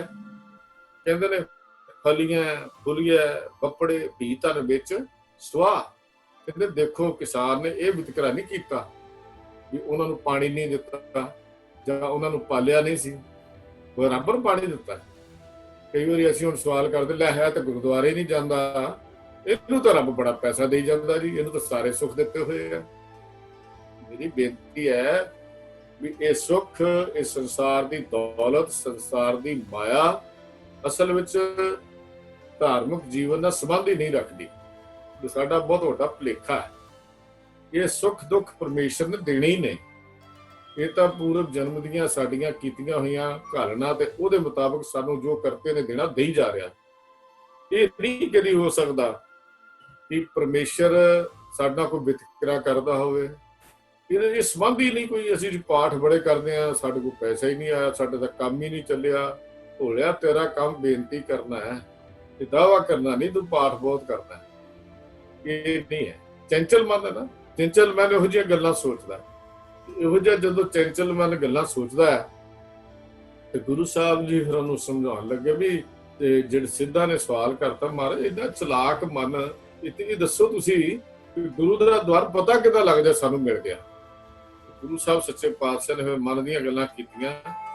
ਕਹਿੰਦੇ ਵੀ ਦੇਖੋ ਇਹ ਜਿਹੜਾ ਮਨ ਹੈ ਇਹਨੂੰ ਤਾਂ ਫਿਰ ਪੁਕਾਰ ਕੇ ਗੱਲ ਕਰਨੀ ਕਹਿਣੀ ਪੈਂਦੀ ਹੈ। ਕੀ ਕਹਿਣੀ ਪੈਂਦੀ ਹੈ? ਮੇਰੇ ਮਨ ਪਰਦੇਸੀ ਵੇ ਪਿਆਰੇ ਆਓ ਘਰੇ। ਇਹ ਕਹਿਣਾ ਪੈਂਦਾ ਕਿ ਮੇਰੇ ਮਨ ਪਰਦੇਸੀ ਸੀ, ਆਹ ਟਿਕ ਜਾ ਹੁਣ। ਤੇ ਟਿਕਾਉਂਦਾ ਕੌਣ ਹੈ? ਗੁਰੂ। ਕਹਿੰਦੇ ਨੇ ਹਰ ਗੁਰੂ ਮਿਲਾਵੋ ਮੇਰੇ ਪਿਆਰੇ, ਘਰ ਵਸੈ ਹਰੇ। ਮੈਨੂੰ ਮਿਲਾ ਤਾਂ ਸਹੀ ਗੁਰੂ ਨਾਲ, ਤਦ ਕਿ ਮੇਰੇ ਹਰੀ ਦੇ ਹਿਰਦੇ ਰੂਪੀ ਘਰ ਵਿੱਚ ਹਰੀ ਦਾ ਦੀਦਾਰ ਹੋ ਜਾਏ। ਇਹ ਤਰਲਾ ਤਾਂ ਕਰਨਾ ਹੀ ਪੈਣਾ ਨਾ ਗੁਰੂ ਦੇ ਅੱਗੇ। ਗੁਰੂ ਪਾਤਸ਼ਾਹ ਫਿਰ ਕਹਿੰਦੇ ਦੇਖੋ, ਫਿਰ ਗੁਰੂ ਨਾਨਕ ਸਾਹਿਬ ਸਮਝਾਉਣ ਲੱਗੇ, ਭਾਈ ਭੋਲਿਆ ਦੇਖ ਜੋਗੀ ਚਰਪਟ, ਇਹ ਪਤਾ ਕਿੱਦਾਂ ਲੱਗਦਾ ਹੈ?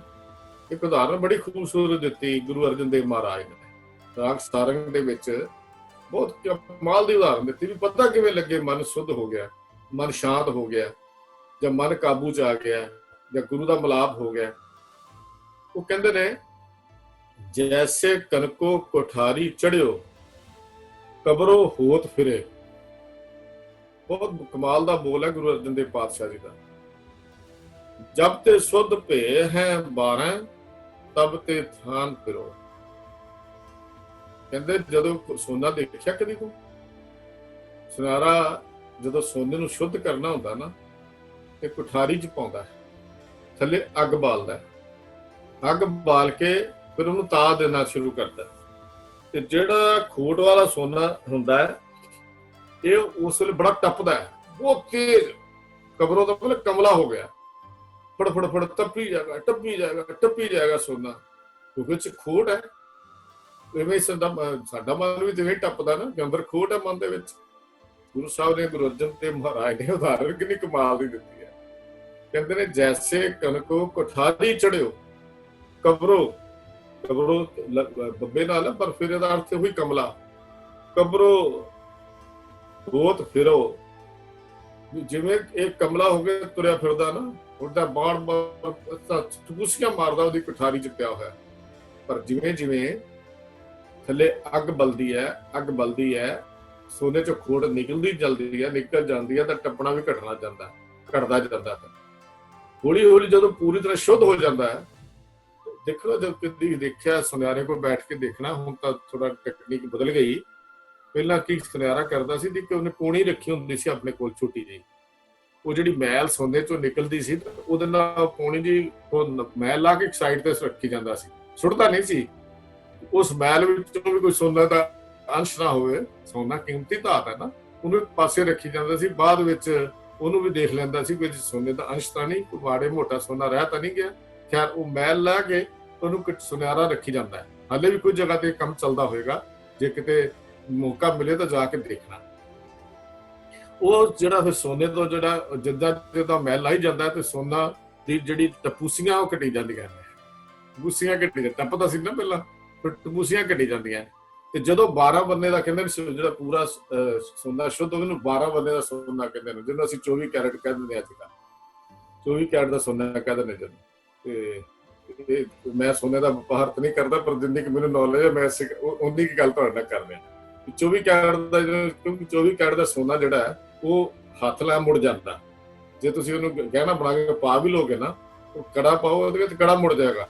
ਹਾਲਾਂਕਿ ਗੁਰਮਤਿ ਸੋਨੇ ਦੇ ਕੜੇ ਤੇ ਭਰੋਸਾ ਨਹੀਂ ਰੱਖਦੀ। ਇੱਥੇ ਨੂੰ ਲੋਹੇ ਦਾ ਕੜਾ ਹੀ ਦਿੱਤਾ ਗੁਰੂ ਪਾਤਸ਼ਾਹ ਜੀ ਨੇ ਪਾਉਣ ਲਈ। ਗੁਰਮਤਿ ਗੱਲਾਂ ਲਾਓ ਨਹੀਂ ਕਰਦੀ। ਗੁਰਮਤਿ ਨੇ ਕੋਈ ਇਹੋ ਜਿਹਾ ਸ਼ਿੰਗਾਰ ਵੀ ਸਾਨੂੰ ਕਰਨ ਲਈ ਨਹੀਂ ਕਿਹਾ ਜਿਹੜਾ ਸਾਡੀ ਮਰਿਆਦਾ ਦੇ ਖਿਲਾਫ। ਤੇ ਉਹ ਕਹਿੰਦੇ ਨੇ, ਫਿਰ ਦੇਖੋ ਜਦੋਂ ਜਿਵੇਂ ਜਿਵੇਂ ਉਹ ਸੋਨਾ 12 ਬੰਨੇ ਦਾ ਸ਼ੁੱਧ ਹੋ ਜਾਂਦਾ, ਫਿਰ ਚੁੱਪ ਕਰਕੇ ਟਿਕ ਜਾਂਦਾ। ਹੁਣ ਫਿਰ ਸੁਨਿਆਰੇ ਨੂੰ ਪਤਾ ਲੱਗ ਗਿਆ ਵੀ ਹੁਣ ਇਹ ਸੋਨਾ ਸ਼ੁੱਧ ਹੋ ਗਿਆ, ਤੇ ਫਿਰ ਉਹਨੂੰ ਭੱਠੀ ਤੋਂ ਲਾ ਦਿੰਦਾ। ਬਸ ਇਹੋ ਹੀ ਹਾਲ ਸਾਡੇ ਮਨ ਦਾ ਹੈ। ਗੁਰੂ ਪਾਤਸ਼ਾਹ ਕਹਿਣ ਲੱਗੇ ਵੀ ਜਦੋਂ ਇਹ ਟਪੂਸੀਆਂ ਹੋਇਆ ਮਾਰਦਾ ਹੋਇਆ ਮਨ ਜਿਹੜਾ ਸੀ, ਚਲ ਤੋਂ ਦਰ ਟਪੂਸੀਆਂ ਮਾਰਦਾ ਹੋਇਆ, ਜਿਹੜਾ ਟਿਕਦਾ ਨਹੀਂ ਸੀ, ਚੰਚਲ ਮਨ, ਕਹਿੰਦੇ ਨੇ ਇਸ ਮਨ ਨੂੰ ਦੇਖੋ ਜੇ ਕਮਾਲ ਕਰਕੇ, ਤੇ ਇਸ ਮਨ ਨੂੰ ਜੇ ਕਮਾਲ ਕਰਕੇ ਦੇਖੋ। ਗੁਰੂ ਪਾਤਸ਼ਾਹ ਕਹਿੰਦੇ ਨੇ ਵੀ ਇਸ ਮਨ ਦੀ ਕਮਾਲਤਾ ਦੇਖੋ, ਇਹਨੂੰ ਤਾਂ ਧਰਮ ਚੰਗਾ ਹੀ ਨਹੀਂ ਲੱਗਦਾ, ਇਹਨੂੰ ਚੰਗਾ ਹੀ ਨਹੀਂ ਲੱਗਦਾ ਧਰਮ ਦੀ ਗੱਲ। ਸਾਚ ਧਰਮ ਨਹੀਂ ਭਾਵੇ ਡੀਠਾ, ਨਾਸਰੀ ਰਾਗ ਦਾ ਸ਼ਬਦ ਹੈ ਗੁਰੂ ਪਾਤਸ਼ਾਹ ਜੀ ਦਾ। ਇਹਨੂੰ ਸੱਚ ਦੀ ਗੱਲ ਚੰਗੀ ਨਹੀਂ ਲੱਗਦੀ, ਧਰਮ ਦੀ ਗੱਲ ਇਹਨੂੰ ਚੰਗੀ ਨਹੀਂ ਲੱਗਦੀ। ਝੂਠ ਧੋ ਸਿਉ ਰਚਿਓ ਮਿੱਠਾ, ਇਹਨੂੰ ਤਾਂ ਮਿੱਠੀਆਂ ਲੱਗਦੀਆਂ ਝੂਠ, ਕਪਟ ਕਮਾਉਣਾ, ਛਲ ਕਰਨਾ। ਮਨ ਦੀ ਤਾਂ ਗੱਲ ਹੀ ਇਹੋ ਹੀ ਹੈ, ਮਨ ਕਰਦੇ ਹੀ ਇਹੋ ਹੈ। ਫਿਰ ਕਹਿੰਦੇ ਨੇ ਦਾਤ ਪਿਆਰੀ ਵਿਸਰਿਆ ਦਾਤਾਰਾ। ਗੁਰੂ ਪਾਤਸ਼ਾਹ ਜੀ ਕਹਿੰਦੇ ਨੇ ਦੇਖੋ ਇਹਦਾ ਹਾਲ ਕੀ ਹੈ, ਜਾਣੇ ਨਹੀਂ ਮਰਨ ਵਿੱਚ। ਇਹਨੂੰ ਦਾਤ ਪਿਆਰੀ ਲੱਗਦੀ ਹੈ, ਦਾਤਾਰ ਵਿਸਰ ਜਾਂਦਾ ਹੈ। ਉਦੋਂ ਸਮਝੋ ਮਨ ਜਿਹੜਾ ਚੰਚਲ ਹੈ, ਜਦੋਂ ਇਹਨੂੰ ਦਾਤ ਪਿਆਰੀ ਲੱਗਦੀ ਹੈ ਇਹ ਦਾਤਾਰ ਵਿਸਰ ਜਾਂਦਾ। ਇਹ ਚੰਚਲ ਮਨ ਦੀਆਂ ਨਿਸ਼ਾਨੀਆਂ ਨੇ। ਹੁਣ ਕਹਿੰਦੇ ਗੁਰੂ ਸਾਹਿਬ ਨੂੰ ਜਦੋਂ ਉਹਨੇ ਪੁੱਛਿਆ ਵੀ ਇਹ ਦੱਸ ਸਾਨੂੰ, ਹੇ ਮਾਲਕ ਜੀ ਦੱਸੋ ਸੁਆਮੀ ਜੀ, ਵੀ ਇਹ ਕਿੱਦਾਂ ਪਤਾ ਲੱਗਦਾ ਹੈ ਕਿ ਚੰਚਲ ਮਨ ਜਿਹੜਾ ਹੈ ਇਹ ਟਿਕ ਗਿਆ, ਸ਼ਾਂਤ ਹੋ ਗਿਆ, ਇਹ ਗੱਲ ਕਿਵੇਂ ਪਤਾ ਲੱਗੇ? ਗੁਰੂ ਸਾਹਿਬ ਜੀ ਕਹਿੰਦੇ ਨੇ ਇਹ ਮਨ ਚਲਤੋ ਸੱਚ ਕਰ ਬੈਸੈ, ਨਾਨਕ ਨਾਮ ਆਧਾਰੋ। ਜਦੋਂ ਸੱਚਮੁੱਚ ਗੁਰੂ ਦਾ ਦਰ ਪ੍ਰਾਪਤ ਹੋ ਜਾਂਦਾ ਨਾ, ਅਸਲ ਵਿੱਚ ਗੁਰੂ ਦਾ ਦਰ ਮਿਲ ਜਾਂਦਾ ਹੈ, ਤਾਂ ਫਿਰ ਇਹ ਨਾਨਕ, ਇਹ ਚੰਚਲ ਮਨ ਪ੍ਰਭੂ ਦੀ ਯਾਦ ਵਿੱਚ ਹੀ ਜੁੜਿਆ ਰਹਿੰਦਾ ਹੈ। ਹੁਣ ਇਹਦਾ ਜ਼ਿੰਦਗੀ ਦਾ ਆਸਰਾ ਕੇਵਲ ਪਰਮੇਸ਼ਰ ਦੀ ਬੰਦਗੀ ਬਣ ਜਾਂਦੀ ਹੈ। ਦੁਨੀਆ ਤੇ ਸਭ ਆਸਰੇ ਮੁੱਕ ਜਾਂਦੇ ਆ। ਹੁਣ ਕਿਸੇ ਪਾਸੇ ਨਹੀਂ ਦੇਖਦਾ, ਕਿਸੇ ਪਖੰਡੀ ਦਾ ਦਰ ਨਹੀਂ ਦੇਖਦਾ, ਕਿਸੇ ਹੋਰ ਦਾ ਦਰ ਨਹੀਂ ਦੇਖਦਾ। ਹੁਣ ਤਾਂ ਕੇਵਲ ਉਹਨੂੰ ਗੁਰੂ ਦਾ ਦਰ ਹੀ ਨਜ਼ਰ ਆਉਂਦਾ। ਸੱਚੇ ਪਾਤਸ਼ਾਹ ਜੀ ਫਿਰ ਅੱਗੇ ਗੱਲ ਕਰਦੇ ਨੇ, ਬਈ ਦੇਖੋ आपे मेल मिलाए करता, लागे साच प्यारो। गुरु पातशाह ने हद कर ਦਿੱਤੀ। ਕਹਿੰਦੇ ਨੇ ਚਲੋ ਇਹ ਮਨ ਜਦੋਂ ਕਾਬੂ ਆ ਗਿਆ ਪਤਾ ਤਾਂ ਲੱਗ ਜਾਂਦਾ ਹੈ। ਇਹ ਉਦੋਂ ਹੀ ਗੱਲ ਬਣਦੀ ਹੈ ਜਦੋਂ ਪਰਮੇਸ਼ਰ ਆਪ ਰਹਿਮਤ ਕਰਕੇ ਜੀਵ ਦੇ ਉੱਤੇ ਬਖਸ਼ਿਸ਼ ਦਾ ਹੱਥ ਰੱਖ ਦੇਵੇ। ਜਪ ਦੀ ਬਾਣੀ ਜਦੋਂ ਅਸੀਂ ਪੜ੍ਹਦੇ ਹਾਂ, ਧਰਮ ਖੰਡ ਤੋਂ ਸ਼ੁਰੂ ਹੋ ਕੇ ਯਾਤਰਾ ਜਾਂਦੀ ਹੈ ਗਿਆਨ ਖੰਡ ਤੇ, ਗਿਆਨ ਖੰਡ ਤੋਂ ਫਿਰ ਅੱਗੇ ਸ਼ਰਮ ਖੰਡ ਤੇ, ਫਿਰ ਕਰਮ ਖੰਡ ਦੇ ਉੱਤੇ ਜਾਂਦਾ ਹੈ। ਤੇ ਕਰਮ ਖੰਡ ਦੀ ਹਾਲਾਂਕਿ ਪੰਜੇ ਖੰਡ ਇੱਕੋ ਗੱਲ ਨਾਲ ਸੰਬੰਧਿਤ ਨੇ, ਇੱਕ ਦੂਜੇ ਦੇ ਉੱਤੇ ਪੂਰੀ ਵਿਚਾਰਧਾਰਾ ਮਿਲਦੀ ਹੈ, ਸੰਬੰਧਿਤ ਹੈਗੇ ਨੇ, ਅਲੱਗ ਨਹੀਂ ਕਰ ਸਕਦੇ ਪੰਜਾਂ ਨੂੰ। ਪਰ ਇੱਕ ਅਵਸਥਾਵਾਂ ਦੀ ਗੱਲ ਕੀਤੀ, ਬਖਸ਼ਿਸ਼ ਦੇ ਦਰ ਤੇ ਜਾ ਕੇ ਜਿਨ ਕੋ ਨਦਰ ਕਰਮ ਵਾਲੀ ਗੱਲ ਹੈ, ਤਿੰਨ ਕਾਰ, ਜਿਨ ਕੋ ਨਦਰ ਕਰਮ ਤਿੰਨ ਕਾਰ। ਅਸੀਂ ਪੜ੍ਹਦੇ ਜਿਨ ਕੋ ਨਦਰ ਕਰਮ ਤਿੰਨ ਕਾਰ ਨਹੀਂ, ਜਿਨ ਕੋ ਨਦਰ ਕਰਮ ਤਿੰਨ ਕਾਰ। ਇਸ ਕਾਰ ਚ ਕੌਣ ਲੱਗਦਾ ਹੈ? ਮਾਲਕ ਜਿਹਦੇ ਤੇ ਤੂੰ ਆਪਣੀ ਰਹਿਮਤ ਕਰਦਾ। ਆਪੇ ਮੇਲ ਮਿਲਾਏ ਕਰਤਾ, ਲਾਗੇ ਸਾਚ ਪਿਆਰੋ। ਸੱਚੇ ਪਿਆਰ ਪ੍ਰਭੂ ਦੇ ਨਾਲ ਸੱਚਾ ਪਿਆਰ ਉਦੋਂ ਹੀ ਲੱਗਦਾ ਹੈ ਜਦੋਂ ਕਰਤਾਰ ਆਪ ਜੀਵ ਨੂੰ ਆਪਣੀ ਯਾਦ ਵਿੱਚ ਜੋੜ ਲੈਂਦਾ ਹੈ। ਇਹ ਗੁਰੂ ਪਾਤਸ਼ਾਹ ਜੀ ਨੇ ਜਿਹੜਾ 6ਵੀਂ ਪੌੜੀ ਦੇ ਵਿੱਚ ਸਵਾਲ ਪੁੱਛਿਆ ਸੀ, ਚਰਪਟ ਨੇ ਉਹਦਾ ਜਵਾਬ ਅਗਲੀ ਪੰਕਤੀ 'ਚ ਨਾਲੋਂ ਨਾਲ ਹੀ ਦੇ ਦਿੱਤਾ। ਹੁਣ ਅੱਗੋਂ ਸਵਾਲ ਸ਼ੁਰੂ ਹੋ ਗਏ ਲੋਹਾ ਰੀਪਾ ਦੇ। ਪੂਰੀ ਪੌੜੀ ਦੇ ਜਿਹੜੀ ਹੈ 7ਵੀਂ, ਇਹ ਸਾਰੀ ਲੋਹਾ ਰੀਪਾ ਦੇ ਸਵਾਲ ਹੀ ਨੇ। ਹੁਣ ਜੋ ਲੋਹਾ ਰੀਪਾ ਕੋ ਕਹਿਣ ਲੱਗਾ ਜੀ, ਹਾਟੀ ਬਾਟੀ ਰਹਿ ਨਿਰਾਲੇ, ਰੂਖ ਬਿਰਖ ਉਦਿਆਨੇ, ਕੰਦ ਮੂਲ ਆਹਾਰੋ ਖਾਈਐ, ਔਦੂ ਬੋਲੇ ਗਿਆਨੇ, ਤੀਰਥ ਨਹਾਈਐ ਸੁਖ ਫਲ ਪਾਈਐ, ਮੈਲ ਨ ਲਾਗੇ ਕਾਈ। ਗੋਰਖ ਪੂਤ ਲੋਹਾ ਰੀਪਾ ਬੋਲੇ, ਜੋਗ ਜਗਤ ਬਿਦ ਸਾਈ। ਇਹ ਹੁਣ ਆਪਣਾ ਮਾਰਗ ਦੱਸਦਾ, ਇਹ ਕਿਉਂ ਦੱਸਣ ਲੱਗਾ? ਲੋਹਾ ਰੀਪਾ ਇਹ ਗੱਲਾਂ ਕਿਉਂ ਕਰ ਰਿਹਾ? ਉਹ ਕਹਿੰਦਾ ਪਾਤਸ਼ਾਹ ਤੁਸੀਂ ਤਾਂ ਕਹਿ ਦਿੱਤਾ ਮਨ ਜਿਹੜਾ ਇਸ ਢੰਗ ਨਾਲ ਕਾਬੂ ਚ ਆ ਜਾਂਦਾ, ਪਰ ਸਾਡਾ ਜਿਹੜਾ ਮਤ ਇਹ ਗੱਲ ਨਹੀਂ ਕਹਿੰਦਾ। ਜਦੋਂ ਗੁਰੂ ਸਾਹਿਬ ਨੇ ਜਵਾਬ ਦਿੱਤਾ ਉਹਨੂੰ ਚਰਪਟ ਨੂੰ, ਤੇ ਲੋਹਾ ਰੀਪਾ ਕੋਲ ਬੈਠਾ ਜਵਾਬ ਸੁਣਦਾ ਹੈ, ਤੇ ਉਹਨੇ ਕਿਹਾ ਮਹਾਰਾਜ ਤੁਸੀਂ ਤਾਂ ਕਿਹਾ ਕਿ ਮਨ ਜਦੋਂ ਕਾਬੂ ਆ ਜਾਏ ਗੁਰੂ ਦਾ ਦਰ ਮਿਲ ਜਾਂਦਾ ਹੈ, ਪਰ ਸਾਡਾ ਮਤ ਥੋੜਾ ਜਿਹਾ ਹੋਰ ਤਰ੍ਹਾਂ ਦਾ ਹੈ। ਅਸੀਂ ਤਾਂ ਪਹਿਲੇ ਨਿਰਲੇਪ ਹੈਗੇ ਹਾਂ। ਤੁਸੀਂ ਨਿਰਲੇਪਤਾ ਦੀ ਗੱਲ ਕੀਤੀ ਹੈ, ਅਸੀਂ ਤਾਂ ਪਹਿਲੇ ਨਿਰਲੇਪ ਹਾਂ, ਅਸੀਂ ਤਾਂ ਦੁਨੀਆ ਹੀ ਤਿਆਗੀ ਹੋਈ ਹੈ। ਖਿਆਲ ਕਰਿਓ, ਕਹਿੰਦੇ ਅਸੀਂ ਤਾਂ ਦੁਨੀਆ ਤਿਆਗੀ ਹੋਈ ਹੈ। ਗੁਰੂ ਪਾਤਸ਼ਾਹ ਨੇ ਕਹਿੰਦੇ ਤੁਸੀਂ ਦੁਨੀਆ ਤਿਆਗੀ ਹੈ, ਸੰਸਾਰ ਦਾ ਮੋਹ ਨਹੀਂ ਤਿਆਗਿਆ। ਤੁਹਾਨੂੰ ਇਹ ਸਮਝ ਨਹੀਂ ਆਈ ਕਿ ਵਸਤੂ ਭਰੀ ਹੋਈ ਹੋਵੇ, ਉਹਦੇ ਚ ਹੋਰ ਵਸਤੂ ਪਾਉਣੀ ਹੋਵੇ ਤਾਂ ਉਹ ਕਿਵੇਂ ਪਾ ਸਕਦੀ ਹੈ। ਇਹ ਗੱਲ ਤੁਹਾਡੀ ਸਮਝ ਵਿੱਚ ਨਹੀਂ ਆਈ। ਜੋਗੀਆਂ ਨੂੰ ਗੁਰੂ ਪਾਤਸ਼ਾਹ ਨੇ ਨਾਲ ਅੱਗੇ ਜਵਾਬ ਦਿੱਤੇ, ਪਰ ਇੱਥੇ ਜੋਗੀ ਆਪਣੇ ਮਤ ਦੀ ਗੱਲ ਸਾਰੀ ਸਮਝਾਉਂਦੇ ਨੇ। ਉਹਨਾਂ ਦਾ ਮਤ ਕੀ ਹੈ? ਹਾਟੀ ਬਾਟੀ ਰਹੇ ਨਿਰਾਲੇ, ਰੂਖ ਬਿਰਖ ਉਦਿਆਨੇ। ਹਾਟੀ ਦਾ ਅਰਥ ਦਾ ਹੈ ਜੀ ਹੱਟੀ। ਜੋ ਹੱਟੀ ਹੈ ਨਾ, ਆਪਾਂ ਪਿੰਡਾਂ 'ਚ ਕਹਿੰਦੇ ਰਹਿੰਦੇ ਸੀ, ਉਦੋਂ ਹੱਟੀ ਕਹਿੰਦੇ ਸੀ। ਦੁਕਾਨਾਂ ਅੱਜ ਕੱਲ੍ਹ ਤਾਂ ਆਪਾਂ ਸ਼ੋਰੂਮ ਕਹਿੰਦੇ ਆ, ਅੱਜ ਕੱਲ੍ਹ ਅਸੀਂ ਮਾਲਸ ਕਹਿੰਦੇ ਆ, ਵੱਡੀਆਂ ਹੋ ਗਈਆਂ, ਹੋਰ ਵੱਡੇ ਹੋ ਗਏ।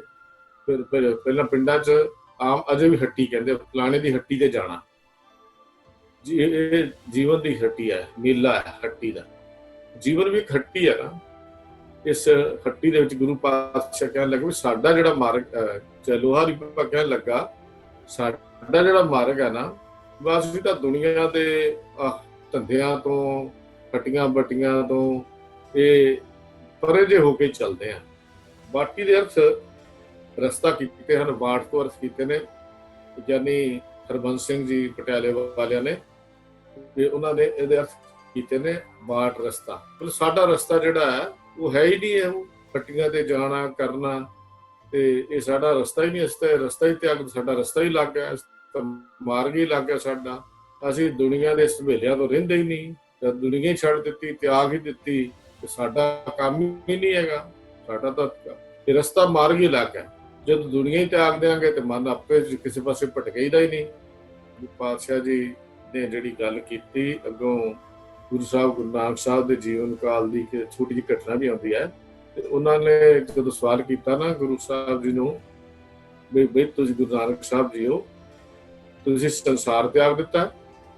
ਗੁਰੂ ਸਾਹਿਬ ਨੇ ਕਿਹਾ ਨਹੀਂ, ਅਸੀਂ ਸੰਸਾਰ ਨਹੀਂ ਤਿਆਗਿਆ, ਅਸੀਂ ਮਾਇਆ ਤਿਆਗੀ ਹੈ। ਮਾਇਆ ਮਤਲਬ ਮੋਹ ਸੰਸਾਰ ਦਾ ਤਿਆਗਿਆ, ਅਸੀਂ ਸੰਸਾਰ ਨਹੀਂ ਤਿਆਗਿਆ। ਕਿ ਤੁਸੀਂ ਉਦਾਸੀਆਂ ਤੇ ਚੱਲ ਪਏ ਹੋ ਕਿ ਤੁਸੀਂ ਸੰਸਾਰ ਤਿਆਗ ਦਿੱਤਾ? ਤਾਂ ਗੁਰੂ ਨਾਨਕ ਸਾਹਿਬ ਜੀ ਕਹਿੰਦੇ ਨਹੀਂ। ਗੁਰੂ ਨਾਨਕ ਪਾਤਸ਼ਾਹ ਜੀ ਕਹਿੰਦੇ ਕੋ ਜਵਾਬ ਦਿੱਤਾ, ਸੀ ਮਾਇਆ ਤਿਆਗੀ ਹੈ, ਸੰਸਾਰ ਨਹੀਂ ਤਿਆਗਿਆ। ਮਾਇਆ ਦਾ ਕੀ ਮਤਲਬ ਹੈ? ਉਹ ਹਰ ਕਰਮ ਜਿਹਦੇ ਨਾਲ ਸਾਡੇ ਤੋਂ ਪਰਮੇਸ਼ਰ ਵਿਸਰਦਾ। ਜੇ ਉਹਨਾਂ ਦੇ ਗੁਰੂ ਸਾਹਿਬ ਜੀ ਦੇ ਵੇਲੇ ਦੀ ਜੇ ਛੋਟੀ ਜਿਹੀ ਘਟਨਾ ਹੁੰਦੀ ਹੈ, ਸਤਿਗੁਰੂ ਜੀ ਨੇ ਮੋਦੀ ਖਾਨੇ ਦੀ ਕਿਰਤ ਕੀਤੀ। ਇਤਿਹਾਸਕਾਰ ਲਿਖਦੇ ਨੇ ਕਿ ਮੋਦੀ ਖਾਨੇ 'ਚ ਇੱਕ ਦਿਨ ਰਸਤ ਬਹੁਤ ਜ਼ਿਆਦਾ ਆ ਗਏ। ਹੁਣ ਕਿ ਸ਼ਾਮ ਦੇ ਨੇਮ ਦਾ ਸਮਾਂ ਥੋੜਾ ਲੰਘ ਗਿਆ। ਗੁਰੂ ਪਾਤਸ਼ਾਹ ਜਦੋਂ ਆਏ, ਸਿੱਖਾਂ ਨੇ ਸਵਾਲ ਕੀਤਾ, ਮਹਾਰਾਜ ਅੱਜ ਚਿਹਰੇ ਤੇ ਕੁਛ ਉਦਾਸੀ ਕਿਉਂ ਲੱਗ ਰਹੀ ਹੈ? ਤੇ ਗੁਰੂ ਸਾਹਿਬ ਦਾ ਜਵਾਬ ਸੀ, ਕਿਆ ਕਰਨਾ ਹੈ ਇਹ ਤਨ, ਕਿਆ ਕਰਨਾ ਹੈ ਮਨ, ਕਿਆ ਕਰਨਾ ਹੈ ਧਨ, ਕਿਆ ਕਰਨਾ ਹੈ ਸੁਖ ਸੰਪਤਿਓ ਜਿਤ ਪਰਮੇਸ਼ਰ ਵਿਸਰਿਆ। ਕੀ ਲੋੜ ਉਸੇ ਤਨ ਦੀ ਹੈ, ਕੀ ਲੋੜ ਉਸ ਮਨ ਦੀ ਹੈ, ਕੀ ਲੋੜ ਉਸ ਧਨ ਦੀ ਹੈ? ਕੀ ਕਰਨਾ ਇਹੋ ਜਿਹਾ? ਭੱਠੀ 'ਚ ਪਾਉਣਾ?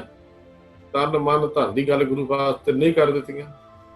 ਇਹ ਰਾਜ ਭਾਗ ਕੀ ਕਰਨਾ, ਇਹ ਦੌਲਤ ਕੀ ਕਰਨੀ ਹੈ, ਪੈਸਾ ਕੀ ਕਰਨਾ ਹੈ? ਕੀ ਜਿਤ ਪਰਮੇਸ਼ਰ ਵਿਸਰਿਆ, ਜਿਨ੍ਹਾਂ ਦੀ ਮਮਤਾ ਵਿੱਚ ਪਰਮੇਸ਼ਰ ਦੀ ਯਾਦ ਭੁੱਲ ਜਾਏ, ਇਹਨੂੰ ਮਾਇਆ ਕਹਿੰਦੇ ਨੇ। ਉਹ ਕੋਈ ਕਾਰੋਬਾਰ ਹੈ, ਉਹ ਪਰਿਵਾਰ ਹੈ, ਕੋਈ ਚੀਜ਼ ਜਿਹੜੀ ਸਾਨੂੰ ਪਰਮੇਸ਼ਰ ਤੋਂ ਤੋੜ ਦਿੰਦੀ ਹੈ, ਇਹ ਮਾਇਆ। ਜਿਤ ਹਰ ਵਿਸਰੈ ਮੋਹ ਉਪਜੇ ਭਾਉ ਦੂਜਾ ਲਾਇਆ। ਆਨੰਦ ਸਾਹਿਬ ਦੀ ਬਾਣੀ ਵਿੱਚ ਗੁਰੂ ਅਮਰਦਾਸ ਮਹਾਰਾਜ ਵੀ ਉਹੀ ਗੱਲ ਸਮਝਾਉਂਦੇ ਨੇ ਕਿ ਮਾਇਆ ਜਿਹੜੀ ਹੈ ਉਹ, ਤੁਸੀਂ ਜੋਗੀ ਕਹਿਣ ਲੱਗੇ, ਅਸੀਂ ਤਾਂ ਆਪਣਾ ਮਤ, ਸਾਡਾ ਮਤ ਇਹ ਕਹਿੰਦਾ। ਗੁਰੂ ਸਾਹਿਬ ਜੀ ਨੇ ਬੜੇ ਕਮਾਲ ਦੇ ਜਵਾਬ ਦਿੱਤੇ ਨੇ, ਪਰ ਇੱਥੇ ਕਿਉਂਕਿ ਜੋਗੀਆਂ ਦੀ ਗੱਲ ਹੀ ਹੋ ਰਹੀ ਹੈ ਤੇ ਉਹ ਆਪਾਂ ਉਹਦੀ ਗੱਲ ਹੀ ਉਸੇ ਵਿਸ਼ੇ ਵਿੱਚ ਹੀ ਰਹਿੰਦੇ ਹੋਈਏ ਅੱਗੇ ਨੂੰ ਤੁਰਦੇ ਹਾਂ। ਹਾਟੀ ਬਾਟੀ ਰਹੇ ਨਿਰਾਲੇ, ਰੁੱਖ ਰੂਖ ਬਿਰਖ ਉਦਿਆਨੇ। ਰੁੱਖ ਦਾ ਅਰਥ ਰੁੱਖ, ਦਰਖਤ ਜਿਹੜੇ ਅਸੀਂ ਕਹਿੰਦੇ।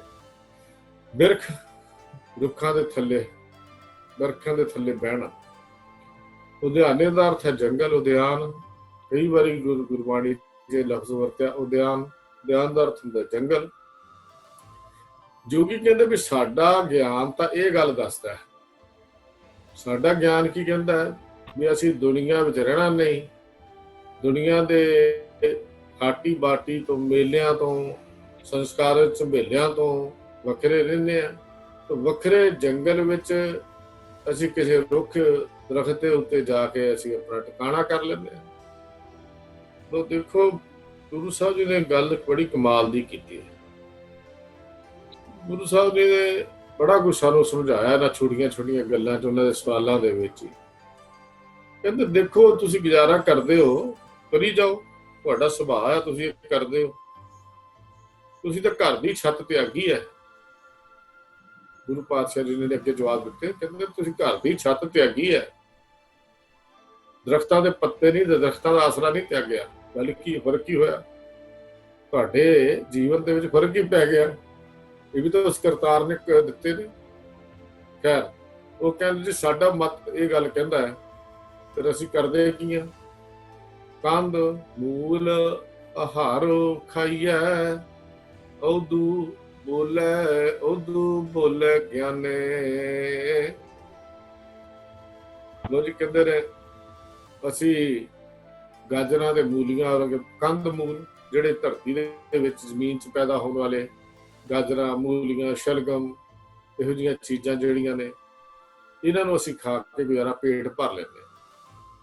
ਕੰਧ ਮੂਲ ਆਹਾਰ ਸਾਡਾ ਇਹੋ ਹੀ ਹੈ, ਸਾਡੀ ਖੁਰਾਕ ਇਹੋ ਹੀ ਹੈ। ਇਹ ਸਬਜ਼ੀਆਂ ਜਿਹੜੀਆਂ ਜ਼ਮੀਨ 'ਚ ਪੈਦਾ ਹੁੰਦੀਆਂ, ਅਸੀਂ ਤਾਂ ਹੋਰ ਕੁਝ ਖਾਂਦੇ ਵੀ ਨਹੀਂ, ਸਾਨੂੰ ਤਾਂ ਇੱਛਾ ਹੀ ਨਹੀਂ ਇਹੋ ਜਿਹੀਆਂ ਚੀਜ਼ਾਂ ਦੀ। ਇਹੋ ਜਿਹੀ ਚੀਜ਼ਾਂ ਰੱਖੀਏ। ਹੁਣ ਗੁਰੂ ਪਾਤ ਅੱਗੇ ਫਿਰ ਗੁਰੂ ਕਹਿੰਦੇ ਲੋਹਾ ਰੀਪਾ ਆਪਣਾ ਮਤ ਦੱਸਦਾ, ਤੀਰਥ ਨਹਾਈਐ ਸੁਖ ਫਲ ਪਾਈਐ, ਮੈਲ ਨਾ ਲਾਗੇ ਕਾਈ, ਗੋਰਖ ਪੂਤ ਲੋਹਾ ਰੀਪਾ ਬੋਲੇ, ਜੋਗ ਜੁਗਤ ਬਿਦ ਸਾਈ। ਹੁਣ ਇਹ ਗੱਲ ਜਿਸੀ ਲੋਹਾ ਰੀਪਾ ਨੇ ਤੀਰਥ ਨਹਾਈਐ ਸੁਖ ਫਲ ਪਾਈਐ, ਇਹ ਗੱਲ ਕਹਿੰਦੀ ਹੈ ਲੋਹਾ ਰੀਪਾ ਦੀ। ਤੀਰਥ ਦਾ ਅਰਥ ਹੈ ਤੀਰਥਾਂ ਦੇ ਉੱਤੇ, ਨਹਾਈਏ ਦਾ ਅਰਥ ਹੈ ਇਸ਼ਨਾਨ ਕਰਨਾ, ਤੇ ਮੈਲ ਨਾ ਲੱਗੇ ਕਈ, ਕਿਸੇ ਤਰ੍ਹਾਂ ਦੀ ਮੈਲ ਨਹੀਂ ਲੱਗਦੀ। ਲੋਹਾ ਰੀਪਾ ਇਹ ਗੱਲ ਕਹਿੰਦਾ ਹੈ ਵੀ ਗੁਰੂ ਨਾਨਕ ਸਾਡਾ ਮਤ ਇਹ ਕਹਿੰਦਾ ਹੈ ਵੀ ਤੀਰਥਾਂ ਤੇ ਜਾਓ, ਸਾਡੀ ਜੋਗ ਦੀ ਜੁਗਤੀ ਇਹੋ ਹੀ ਗੱਲ ਦੱਸਦੀ ਹੈ। ਇਹ ਕੀ ਦੱਸਦੀ ਹੈ ਵੀ ਤੀਰਥਾਂ ਤੇ ਜਾਣਾ, ਉੱਥੇ ਜਾ ਕੇ ਨਹਾਉਣਾ, ਉਹਨਾਂ ਦੇ ਕੰਢਿਆਂ ਤੇ ਜਾ ਕੇ ਬੈਠੇ ਰਹਿਣਾ, ਇਸ ਢੰਗ ਨਾਲ ਕਰਨ ਦੇ ਨਾਲ ਸਾਨੂੰ ਸੁੱਖ ਵੀ ਮਿਲਦਾ ਹੈ ਤੇ ਮਨ ਨੂੰ ਕੋਈ ਮੈਲ ਵੀ ਨਹੀਂ ਲੱਗਦੀ। ਇੱਥੇ ਮੈਲ ਮਨ ਦੀ ਗੱਲ ਕੀਤੀ, ਇਸ ਢੰਗ ਦੇ ਨਾਲ ਸਾਡਾ ਜਿਹੜਾ ਮਤ ਇਹ ਗੱਲ ਕਹਿੰਦਾ।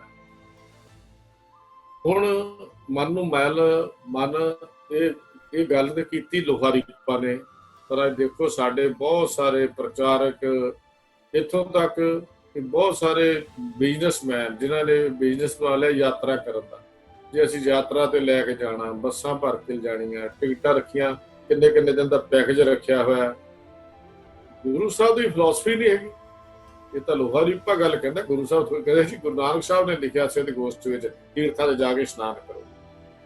ਕਿੱਥੇ ਗੁਰੂ ਸਾਹਿਬ ਕਹਿੰਦੇ ਨੇ ਤੀਰਥਾਂ ਤੇ ਇਸ਼ਨਾਨ ਕਰੋ? ਗੁਰੂ ਸਾਹਿਬ ਦਾ ਜਿਹੜਾ ਬੋਲ ਹੈ ਉਹ ਤਾਂ ਕਹਿੰਦੇ ਨੇ ਤੀਰਥ ਹਮਾਰਾ ਹਰ ਕੋ ਨਾਮ, ਸਾਡਾ ਤੀਰਥ ਤਾਂ ਪਰਮੇਸ਼ਰ ਦੀ ਬੰਦਗੀ ਹੈ। ਗੁਰੂ ਉਪਦੇਸ਼ਿਆ ਤਤ ਗਿਆਨ, ਇਹ ਉਪਦੇਸ਼ ਤਾਂ ਸਾਨੂੰ ਗੁਰੂ ਨੇ ਤਤ ਦੀ ਗੱਲ ਦੱਸ ਦਿੱਤੀ ਹੈ ਵੀ ਸਾਡਾ ਤੀਰਥ ਜਿਹੜਾ ਹੈ ਉਹ ਪਰਮੇਸ਼ਰ ਦੀ ਬੰਦਗੀ ਵਾਲਾ ਤੀਰਥ ਹੈ, ਸਾਡਾ ਹੋਰ ਮਾਰਗ ਹੀ ਕੋਈ ਨਹੀਂ। ਇਹ ਤਾਂ ਗੱਲ ਗੁਰੂ ਸਾਹਿਬ ਨੇ ਜਪਜੀ ਦੀ ਗੱਲ ਕਰ ਦਿੱਤੀ ਸੀ, ਤੀਰਥ ਨਹਾਵਾ ਜੇ ਤਿਸ ਭਾਵਾਂ ਬਿਨ ਭਾਣੇ, ਇਹ ਨਹਾਏ ਕਰੀ, ਤਾਂ ਜਪਜੀ ਦੀ ਸੁਝਾ ਦਿੱਤੀ ਸੀ ਗੁਰੂ ਸਾਹਿਬ ਜੀ ਨੇ। ਫਿਰ ਗੁਰੂ ਸਾਹਿਬ ਧਨਾਸਰੀ ਵਿੱਚ ਇਹ ਗੱਲ ਸਮਝਾਉਂਦੇ ਆ, ਤੀਰਥ ਨਹਾਵਣ ਜਾਉ ਤੀਰਥ ਨਾਮ ਹੈ, ਤੀਰਥ ਸ਼ਬਦ ਵਿਚਾਰ ਅੰਤਰ ਗਿਆਨ ਹੈ। ਇਹ ਧਨਾਸਰੀ ਰਾਗ ਚ ਗੁਰੂ ਸਾਹਿਬ ਜੀ ਨੇ ਇਹ ਗੱਲ ਸਾਨੂੰ ਸਮਝਾ ਦਿੱਤੀ, ਗੁਰੂ ਨਾਨਕ ਦੇਵ ਮਹਾਰਾਜ ਨੇ। ਫਿਰ ਗੁਰੂ ਸਾਹਿਬ ਜੀ ਨੇ ਤੀਰਥ ਤਪ ਦਿਆ ਦਤ ਤਾਨ, ਜੇ ਕੋ ਪਾਵੇ ਤਿਲ ਕਾ ਮਾਨ, ਬਿਨਾਂ ਦਾ ਫਾਇਦਾ ਹੀ ਕੋਈ ਨਹੀਂ। ਕਹਿੰਦੇ ਚਲੋ ਮੰਨ ਵੀ ਲਓ ਵੀ ਜੇ ਕਦੇ ਫਲ ਤਿਲ ਤੋਂ ਵੀ ਘੱਟ ਮਿਲਦਾ, ਤਿਲ ਦਾ ਕਿੰਨਾ ਕੁ ਦਾਣਾ ਹੁੰਦਾ ਆਪਾਂ ਪਹਿਲਾਂ ਗੱਲ ਸਮਝ ਲਈ ਵੀ ਇਹਦਾ ਹੈ ਹੀ ਕੁਛ ਨਹੀਂ, ਤੇ ਇਹਦੇ ਜਾਣ ਦਾ ਕੀ ਲਾਭ? ਗੁਰੂ ਸਾਹਿਬ ਹੁਣ ਉਹਨੂੰ ਇਹ ਗੱਲ ਹੈਗੀ, ਲੋਹਾ ਰੀਪਾ ਆਪਣਾ ਮਤ ਦੱਸਦਾ। ਪਰ ਸਾਡੇ ਵੱਡੇ ਵੱਡੇ ਕਥਾਕਾਰ, ਵੱਡੇ ਵੱਡੇ ਡੇਰੇਦਾਰ, ਵੱਡੇ ਵੱਡੇ ਸੰਤ ਮਹਾਤਮਾ ਕਹਾਉਣ ਵਾਲੇ 108 1108 1008, ਇਹ ਸਾਰੇ ਇਹੋ ਹੀ ਗੱਲ ਪ੍ਰਚਾਰ ਕੇ ਪੜ੍ਹ ਕੇ ਨਾਲੇ ਹਿੱਕਾਂ ਲਾਉਣਗੇ, ਧਾਰਨਾ ਬਣਾ ਲੈਣਗੇ, ਨਾਲੇ ਇਹਨੂੰ ਗਾਈ ਜਾਣਗੇ, ਤੇ ਨਾਲੇ ਉੱਥੇ ਤੀਰਥਾਂ ਦੇ ਜਾਣ ਦੀਆਂ ਗੱਲਾਂ ਕਰਨਗੇ। ਕਿੱਥੇ ਗੁਰੂ ਦਾ ਤਾਂ ਸਥਾਨ ਹੀ ਹੈ ਨਹੀਂ, ਇਹ ਗੁਰੂ ਦੀ ਮੱਤ ਹੀ ਨਹੀਂ ਸੀ ਹੈਗੀ। ਕਹਿਣ ਲੱਗੇ ਤੀਰਥਾਂ ਮੈਂ ਤੂੰ ਕਹਿਤਾ ਮਨ ਨੂੰ ਮੈਲ ਨਹੀਂ ਲੱਗਦੀ, ਭੁੱਲਿਆ ਤੈਨੂੰ ਪਤਾ ਮਨ ਦਾ ਸੁਭਾਅ। ਦੇਖੋ ਮਨ ਦਾ ਸੁਭਾਅ ਜਿਹੜਾ ਨਾ, ਇਹਨੂੰ ਉਦਾਹਰਨਾਂ ਕਿਸੇ ਵਿਦਵਾਨ ਨੇ ਦਿੱਤੀਆਂ, 3-4 ਉਦਾਹਰਨਾਂ ਦਿੱਤੀਆਂ ਮਨ ਦੇ ਸੁਭਾਅ ਦੀਆਂ, 5 ਕਿ 6 ਉਦਾਹਰਨਾਂ ਦਿੱਤੀਆਂ ਮਨ ਦੇ ਸੁਭਾਅ ਦੀਆਂ। ਕਹਿੰਦਾ ਇੱਕ ਤਾਂ ਮਨ ਦਾ ਸੁਭਾਅ ਪਿੱਪਲ ਦੇ ਪੱਤੇ ਵਰਗਾ ਹੈ, ਪਿੱਪਲ ਦੇ ਪੱਤੇ ਵਰਗਾ। ਇਹ ਕਿਉਂ ਲਿਖਿਆ ਜੀ? ਆਪ ਜੀ ਨੂੰ ਜੇ ਥੋੜਾ ਪਿੱਪਲ ਦੇਖਿਆ ਹੋਵੇ, ਆਪ ਜੀ ਨੇ ਪਿੱਪਲ ਦਾ ਦਰਖਤ ਦੇਖਿਆ ਹੋਵੇ, ਤੇ ਉੱਚਾ ਹੁੰਦਾ ਹੈ ਤੇ ਚੌੜਾ ਫੈਲਿਆ ਹੋਇਆ ਹੁੰਦਾ ਹੈ। ਹਵਾ ਬਿਲਕੁਲ ਬੰਦ ਹੋਵੇ, ਅਸੀਂ ਕਹਿੰਦੇ ਮਾਸਾ ਵੀ ਹਵਾ ਨਹੀਂ ਚੱਲਦੀ, ਹਵਾ ਤਾਂ ਲੱਗਦੀ ਹੀ ਨਹੀਂ, ਪਰ ਇਹ ਪਿੱਪਲ ਦੇ ਪੱਤੇ ਫਿਰ ਵੀ ਹਿਲਦੇ ਰਹਿੰਦੇ ਆ, ਆਪੋ ਜਿੱਦਾਂ ਖੜ ਕਰਦੇ ਰਹਿੰਦੇ ਨੇ। ਮਤਲਬ ਕਿ ਕੁਝ ਵੀ ਨਾ ਹੋਵੇ ਕੋਲ, ਤੇ ਮਨ ਦਾ ਸੁਭਾਅ ਪਿੱਪਲ ਦੇ ਪੱਤੇ ਵਾਂਗੂ ਇਹਦਾ ਖੜ ਕਰਦਾ ਹੀ ਰਹਿੰਦਾ। ਮਨ ਦੇ ਸੁਭਾਅ ਦੀ ਤੁਲਨਾ ਕੀਤੀ ਹੈ। ਦੂਜਾ ਕਹਿਣ ਲੱਗੇ ਝੰਡਾ ਨਿਸ਼ਾਨ ਸਾਹਿਬ, ਕਦੀ ਦੇਖੋ ਹਵਾ ਬਿਲਕੁਲ ਬੰਦ ਹੋਵੇ, ਇਹ ਹਿਲਦਾ ਰਹੇਗਾ। ਲੱਗੇ ਹੋਏ ਝੰਡੇ ਕਦੀ ਇੱਕ ਜਗ੍ਹਾ ਟਿਕਦੇ ਨਹੀਂ ਹੈ। ਹਲਦਾ ਇਹ ਜਿਹੜੇ ਧਵਜ ਨੇ, ਇਹ ਝੰਡੇ ਨੇ, ਨਿਸ਼ਾਨ ਸਾਹਿਬ ਨੇ, ਇਹ ਦੇਖੋ ਕਿੰਨਾ ਵੀ ਭਾਰਾ ਭਾਵੇਂ ਆਪਾਂ ਚੜਾ ਦਈਏ ਕੱਪੜੇ ਦਾ, ਹਵਾ ਬਿਲਕੁਲ ਬੰਦ ਨਾ ਹੋਵੇ ਤਾਂ ਵੀ ਇਹ ਹਿਲਦਾ ਰਹਿੰਦਾ ਹੈ। ਇਹਦੇ ਚ ਕਦੀ ਇੱਕ ਥਾਂ ਤੇ ਟਿਕਦਾ ਨਹੀਂ ਹੈ। ਮਨ ਦਾ ਸੁਭਾਅ ਜਿਹੜਾ ਸਾਡਾ ਇਸ ਤਰ੍ਹਾਂ ਦਾ ਹੈ, ਉਦਾਹਰਨ ਦਿੱਤੀ ਹੈ। ਫਿਰ ਕਹਿੰਦੇ ਤੀਜਾ ਅਸਮਾਨ ਤੇ ਚਮਕਦੀ ਹੋਈ ਬਿਜਲੀ ਹੈ। ਬਿਜਲੀ ਕਦੀ ਵੀ ਦੇਖੋ, ਜਦੋਂ ਬਿਜਲੀ ਚਮਕਦੀ ਹੈ ਨਾ, ਉਹ ਇਸ ਤਰ੍ਹਾਂ ਇੱਕ ਲਹਿਰ ਵਾਂਗੂ ਆਉਂਦੀ ਹੈ, ਕਦੀ ਨਹੀਂ ਟਿਕ ਕੇ ਆਉਂਦੀ ਸੀ ਤੇ ਨਾ ਹੀ ਉਹ ਟਿਕਦੀ ਹੈ। ਐ ਕਰਕੇ ਬਿਜਲੀ ਆਏਗੀ, ਬਸ ਚਲੀ ਜਾਏਗੀ। ਮਨ ਦਾ ਸੁਭਾਅ ਅਸਮਾਨ ਦੀ ਬਿਜਲੀ ਵਰਗਾ ਦੱਸਿਆ। ਫਿਰ ਅੱਗੇ ਕਹਿੰਦੇ ਮਨ ਦਾ ਸੁਭਾਅ ਕੱਛੂ ਕੁੰਮੇ ਵਰਗਾ ਹੈ। ਕੱਛੂ ਕੁੰਮੇ ਦੀ ਸਰੀ ਕਦੀ ਵੀ ਇੱਕ ਜਗ੍ਹਾ ਤੇ ਨਹੀਂ ਟਿਕਦੀ, ਕਦੀ ਅੰਦਰ ਕਦੀ ਬਾਹਰ, ਕਦੀ ਅੰਦਰ ਕਦੀ ਬਾਹਰ, ਕਦੀ ਅੰਦਰ ਕਦੀ ਬਾਹਰ। ਇਹ ਕੱਛੂ ਕੁੰਮੇ ਦਾ ਸੁਭਾਅ ਵੀ ਇਹੋ ਜਿਹਾ ਹੈ ਤੇ ਮਨ ਦਾ ਸੁਭਾਅ ਵੀ ਏਦਾਂ ਵਰਗਾ ਵੀ ਕਦੀ ਅੰਦਰ ਤੇ ਕਦੀ ਬਾਹਰ, ਕਦੀ ਅੰਦਰ ਤੇ ਕਦੀ ਬਾਹਰ। ਮਨ ਦਾ ਸੁਭਾਅ ਇਹੋ ਜਿਹਾ। ਫਿਰ ਕਹਿੰਦੇ ਨੇ ਮਨ ਦਾ ਸੁਭਾਅ ਭੂਤਾਂ ਵਰਗਾ, ਜਿਹਨੇ ਦੇਖਿਆ ਹੀ ਨਹੀਂ ਕਦੀ, ਪਤਾ ਨਹੀਂ ਉਹਨੇ ਹੋਂਦ ਵੀ ਕੀ ਹੈ। ਕਿਸੇ ਵਿਦਵਾਨ ਨੇ ਗੱਲ ਕੀਤੀ। ਫਿਰ ਕਹਿੰਦਾ ਛੇਵਾਂ ਜਿਹੜੀ ਗੱਲ ਕੀਤੀ, ਕਹਿੰਦੇ ਮਨ ਦਾ ਸੁਭਾਅ ਦੀਵੇ ਦੀ ਲਾਟ ਵਰਗਾ ਹੈ। ਦੀਵੇ ਦੀ, ਆਪਾਂ ਦੀਵੇ ਜਗਾਉਂਦੇ ਸੀ ਨਾ ਪਹਿਲਾਂ, ਹੁਣ ਮੋਮਬੱਤੀਆਂ ਸਮਝ ਲਓ ਜਗਾ ਕੇ ਦੇਖ ਲੈਣਾ, ਅੱਜ ਹੀ ਜਾ ਕੇ ਪ੍ਰੈਕਟੀਕਲ ਕਰ ਲੈਣਾ। ਬਿਲਕੁਲ ਹਵਾ ਬੰਦ ਕਮਰੇ 'ਚ ਜਗਾ ਦਿਓ, ਉਹ ਬਲਦੀ ਹੋਈ ਲਾਟ ਜਿਹੜੀ ਹੈ ਨਾ, ਮੋਮਬੱਤੀ ਦੀ ਹੋਏ ਜਾਂ ਦੀਵੇ ਦੀ ਹੋਵੇ, ਉਹ ਹਿਲਦੀ ਰਹੇਗੀ, ਕਦੀ ਟਿਕਾ ਲਈ ਨਹੀਂ ਆਉਂਦੀ। ਕਹਿੰਦੇ ਜੋਗਿਓ ਕੀ ਹੋਇਆ, ਤੁਸੀਂ ਤੀਰਥਾਂ ਦੇ ਨਹਾ ਲਿਆ, ਤੁਹਾਡੇ ਤੁਸੀਂ ਕਹਿੰਦਾ ਸਾਡਾ ਮਨ ਏਦਾਂ ਟਿਕਾਅ ਚ ਆ ਜਾਂਦਾ, ਭੁੱਲਿਆ ਇਹਦਾ ਤਾਂ ਇੰਨਾ ਚਲਾਕ ਹੈ।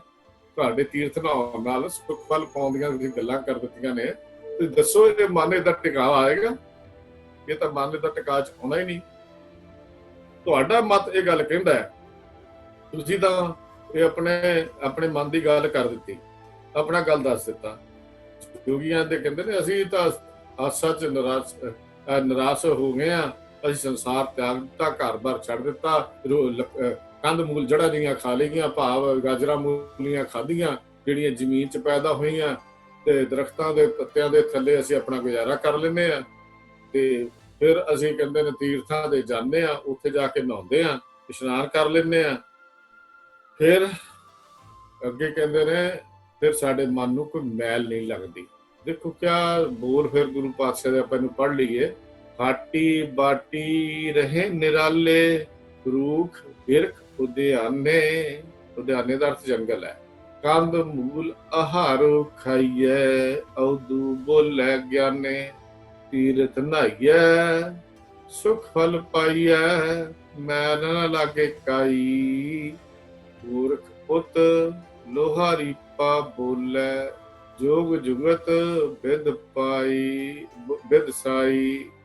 ਕਹਿੰਦੇ ਦੇਖੋ ਜੀ, ਸਾਡਾ ਧਰਮ ਤਾਂ ਇਹ ਗੱਲ ਕਹਿੰਦਾ। ਇੱਥੇ ਤੱਕ ਜਿਹੜੀ 6ਵੀਂ 7ਵੀਂ ਪੌੜੀ ਹੈ, ਇਹ ਹੁਣ ਲੋਹਾ ਰੀਪਾ ਦਾ ਸਵਾਲ ਸ਼ੁਰੂ ਹੋਇਆ। ਉਹਨੇ ਆਪਣੇ ਮਤ ਦੀ ਵਡਿਆਈ ਕੀਤੀ ਹੈ ਤੇ ਆਪਣੇ ਮਤ ਦੀਆਂ ਗੱਲਾਂ ਗੁਰੂ ਨਾਨਕ ਸਾਹਿਬ ਨੇ, ਗਿਆਨ ਦੀਆਂ ਗੱਲਾਂ ਜਿਹੜੀਆਂ ਨੇ, ਉਹ ਅੱਗੇ ਰੱਖ ਦਿੱਤੀਆਂ। ਪਰ ਹੁਣ ਸੱਚੇ ਪਾਤਸ਼ਾਹ ਕਹਿਣ ਲੱਗੇ ਕੀ ਹੈ, ਜੇ ਤੁਸੀਂ ਕੰਧ ਮੂਲ ਵੀ ਖਾ ਲਿਆ ਤੇ ਇਹਦੇ ਨਾਲ ਕੀ ਫਰਕ ਪਏਗਾ, ਘਰ ਵੀ ਤਿਆਗ ਦਿੱਤਾ ਤੇ ਇਹਦੇ ਨਾਲ ਕੀ ਫਰਕ ਪੈਣਾ। ਗੁਰੂ ਪਾਤਸ਼ਾਹ ਜੀ ਨੇ, ਭਗਤ ਕਬੀਰ ਜੀ ਨੇ ਰਾਗ ਬਲਾਵਰ ਵਿੱਚ ਇੱਕ ਬਚਨ ਲਿਖਿਆ। ਕਹਿੰਦੇ ਦੇਖੋ ਗ੍ਰਹਿ ਤਜ ਬੰਦਖੰਡ ਜਾਈਏ, ਚੁਣ ਖਾਈਏ ਕੰਧਾ। ਵੀ ਗ੍ਰਹਿ ਛੱਡ ਦਿੱਤਾ, ਘਰ ਛੱਡ ਦਿੱਤਾ, ਜੰਗਲਾਂ 'ਚ ਜਾ ਕੇ ਬੈਠ ਗਏ ਤੇ ਕੰਧ ਮੂਲ ਖਾ ਲਿਆ। ਫਿਰ ਅਜਹੂ ਵਿਕਾਰ ਨਾ ਛੋੜੀ ਪਾਪੀ ਮਨ ਮੰਦਾ। ਇਹ ਪਾਪੀ ਮਨ ਨੇ ਤਾਂ ਵਿਕਾਰਾਂ ਦੀ ਛੱਡੀ ਹੀ ਨਹੀਂ ਚਾਹੀਦੀ, ਇਹ ਤਾਂ ਉਦਾਂ ਹੀ ਉਹਦੇ ਅੰਦਰ ਚੱਲਦੇ ਰਹੇ।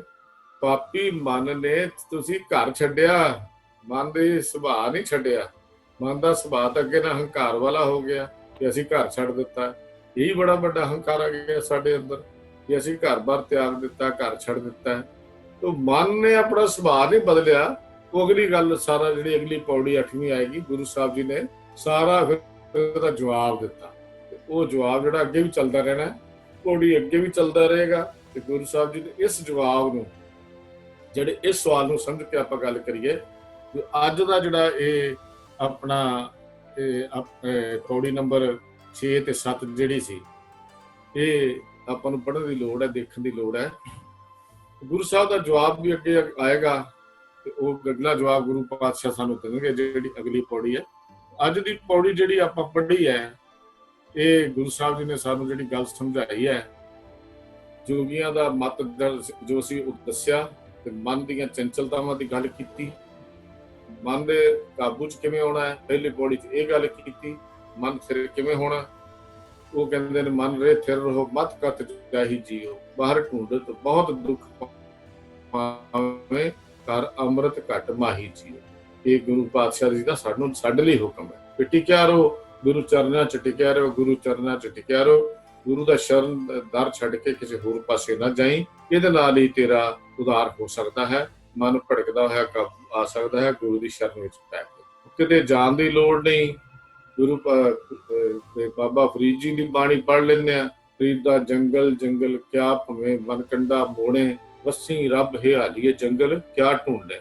ਜੰਗਲਾਂ 'ਚ ਢੂੰਡ ਕੇ ਕੀ ਕਰਾਂਗਾ, ਮੈਂ ਕੰਡੇ ਝਮਾਉਂਦਾ ਫਿਰਦਾ, ਪੈਰਾਂ ਦੇ ਉੱਤੇ ਡਬਟ ਕੰਡਿਆਂ ਨੂੰ ਮੋੜਦਾ ਫਿਰਦਾ, ਤੋੜਦਾ ਫਿਰਦਾ। ਰੱਬ ਤੇਰੇ ਅੰਦਰ ਵਸਦਾ ਤੇ ਬਾਹਰ ਜੰਗਲਾਂ 'ਚ ਲੱਭ ਕੇ ਕੀ ਕਰੇਗਾ। ਇਹ ਲੋਹਾ ਰੀਪਾ ਦਾ ਮੱਤ ਹੈ। ਤੀਰਥਾਂ ਤੇ ਜਾ ਕੇ ਇਸ਼ਨਾਨ ਕਰਨਾ ਯੋਗ ਦਾ ਮੱਤ ਹੈ। ਸਾਡੇ ਮੱਤ ਦਾ ਸਿਧਾਂਤ ਨਹੀਂ ਹੈ। ਤੇ ਗੁਰੂ ਪਾਤਸ਼ਾਹ ਜੀ ਨੇ ਅਗਲੇ ਜੱਜਾ ਜਵਾਬ ਦਿੱਤਾ। ਆਪਾਂ ਕੱਲ ਦੇ ਵਿਚਾਰ ਕਰਾਂਗੇ। ਅੱਜ ਇੰਨੀ ਕੁ ਵਿਚਾਰ ਜਿਹੜੀ ਹੈ ਉਹ ਪ੍ਰਵਾਨ ਕਰ ਲੈਣੀ। ਹੋਈਆਂ ਭੁੱਲਾਂ ਚੁੱਕਾਂ ਦੀ ਖਿਮਾ, ਸਾਰਿਆਂ ਕੋਲੋਂ ਦੋ ਹੱਥ ਜੋੜ ਕੇ ਇਹਦੀ ਮਾਫੀ ਚਾਹੁੰਦਾ, ਕਿਉਂਕਿ ਇਹ ਕਾਫੀ ਔਖੀ ਵਿਚਾਰ ਹੈ ਜਿਹੜੀ ਸਿੱਧ ਗੋਸ਼ਟ। ਤੇ ਮੈਂ ਜਿਹੜੀ ਵਿਚਾਰ ਹੈ ਫਸਟ ਟਾਈਮ ਵੈਸੇ ਇਹ ਕਰ ਰਿਹਾ। ਹਾਲ ਇਸ ਬਾਣੀ ਦੀ ਵਿਚਾਰ ਮੈਂ ਅੱਗੇ ਸੰਗਤੀ ਰੂਪ ਵਿੱਚ ਨਹੀਂ ਕੀਤੀ। ਆਪ ਪੜ੍ਹੀ ਹੋਏਗੀ, ਲੇਕਿਨ ਸੰਗਤੀ ਰੂਪ ਵਿੱਚ ਆਪਾਂ ਇਹਦੀ ਵਿਚਾਰ ਨਹੀਂ ਸੀ ਕੀਤੀ। ਸੰਗਤੀ ਰੂਪ ਵਿੱਚ ਅੱਜ ਦੀ ਵਿਚਾਰ ਸ਼ੁਰੂ ਕੀਤੀ ਹੈ। ਤੇ ਗੁਰੂ ਸਾਹਿਬ ਕਿਰਪਾ ਰੱਖਣ, ਸਾਨੂੰ ਇਹਦੇ ਤੇ ਅਮਲ ਕਰਨ ਦੀ ਜਿਹੜੀ ਜ਼ਰੂਰਤੀ ਬਖਸ਼ਣ। ਬਹੁਤ ਸਾਰਾ ਕੁਝ ਰਹਿ ਜਾਂਦਾ ਹੈ। ਕਿਸੇ ਹੋਰ ਕੋਲ ਵੀ ਕੋਈ ਇਹਦੇ ਬਾਰੇ ਕੋਈ ਜਾਣਕਾਰੀ ਹੋਵੇ ਤਾਂ ਉਹ ਲਿਖ ਕੇ ਭੇਜ ਸਕਦੇ, ਮੈਸੇਜ ਕਰ ਸਕਦੇ ਆ, ਆਪਾਂ ਨੂੰ ਡਿਸਕਸ਼ਨ ਕਰ ਸਕਦੇ ਹਾਂ। ਤੇ ਜੇ ਕੋਈ ਹੋਰ ਇਹਦੇ ਤੋਂ ਹੋਰ ਵਧੀਆ ਜਾਣਕਾਰੀ ਮਿਲਦੀ ਹੈ ਤਾਂ ਹਰ ਵੇਲੇ ਉਹਦਾ ਸਵਾਗਤ ਹੈ। ਨਾ ਕਿ ਇਹ ਸੋਚੀਏ ਵੀ ਇਹ ਮੁਕੰਮਲ ਵਿਚਾਰ ਹੈ। ਮੁਕੰਮਲ ਵਿਚਾਰ ਕਦੀ ਵੀ ਨਹੀਂ ਹੋ ਸਕਦੀ, ਕਿਉਂਕਿ ਗੁਰੂ ਦਾ ਅਗਾਧ ਬਹੁਤ ਬਾਣੀ ਹੈ। ਛੋਟੀ ਜਿਹੀ ਮੱਤ ਨਾਲ ਇੰਨੀ ਕੁ ਵਿਚਾਰ ਜਿੰਨੀ ਗੁਰੂ ਪਾਤਸ਼ਾਹ ਨੇ ਬਖਸ਼ਿਸ਼ ਕੀਤੀ, ਭਾਵ ਜੀ ਨਾਲ ਸਾਂਝੀ ਕੀਤੀ। ਭੁੱਲ ਚੁੱਕ ਦੀ ਖਿਮਾ ਜੀ।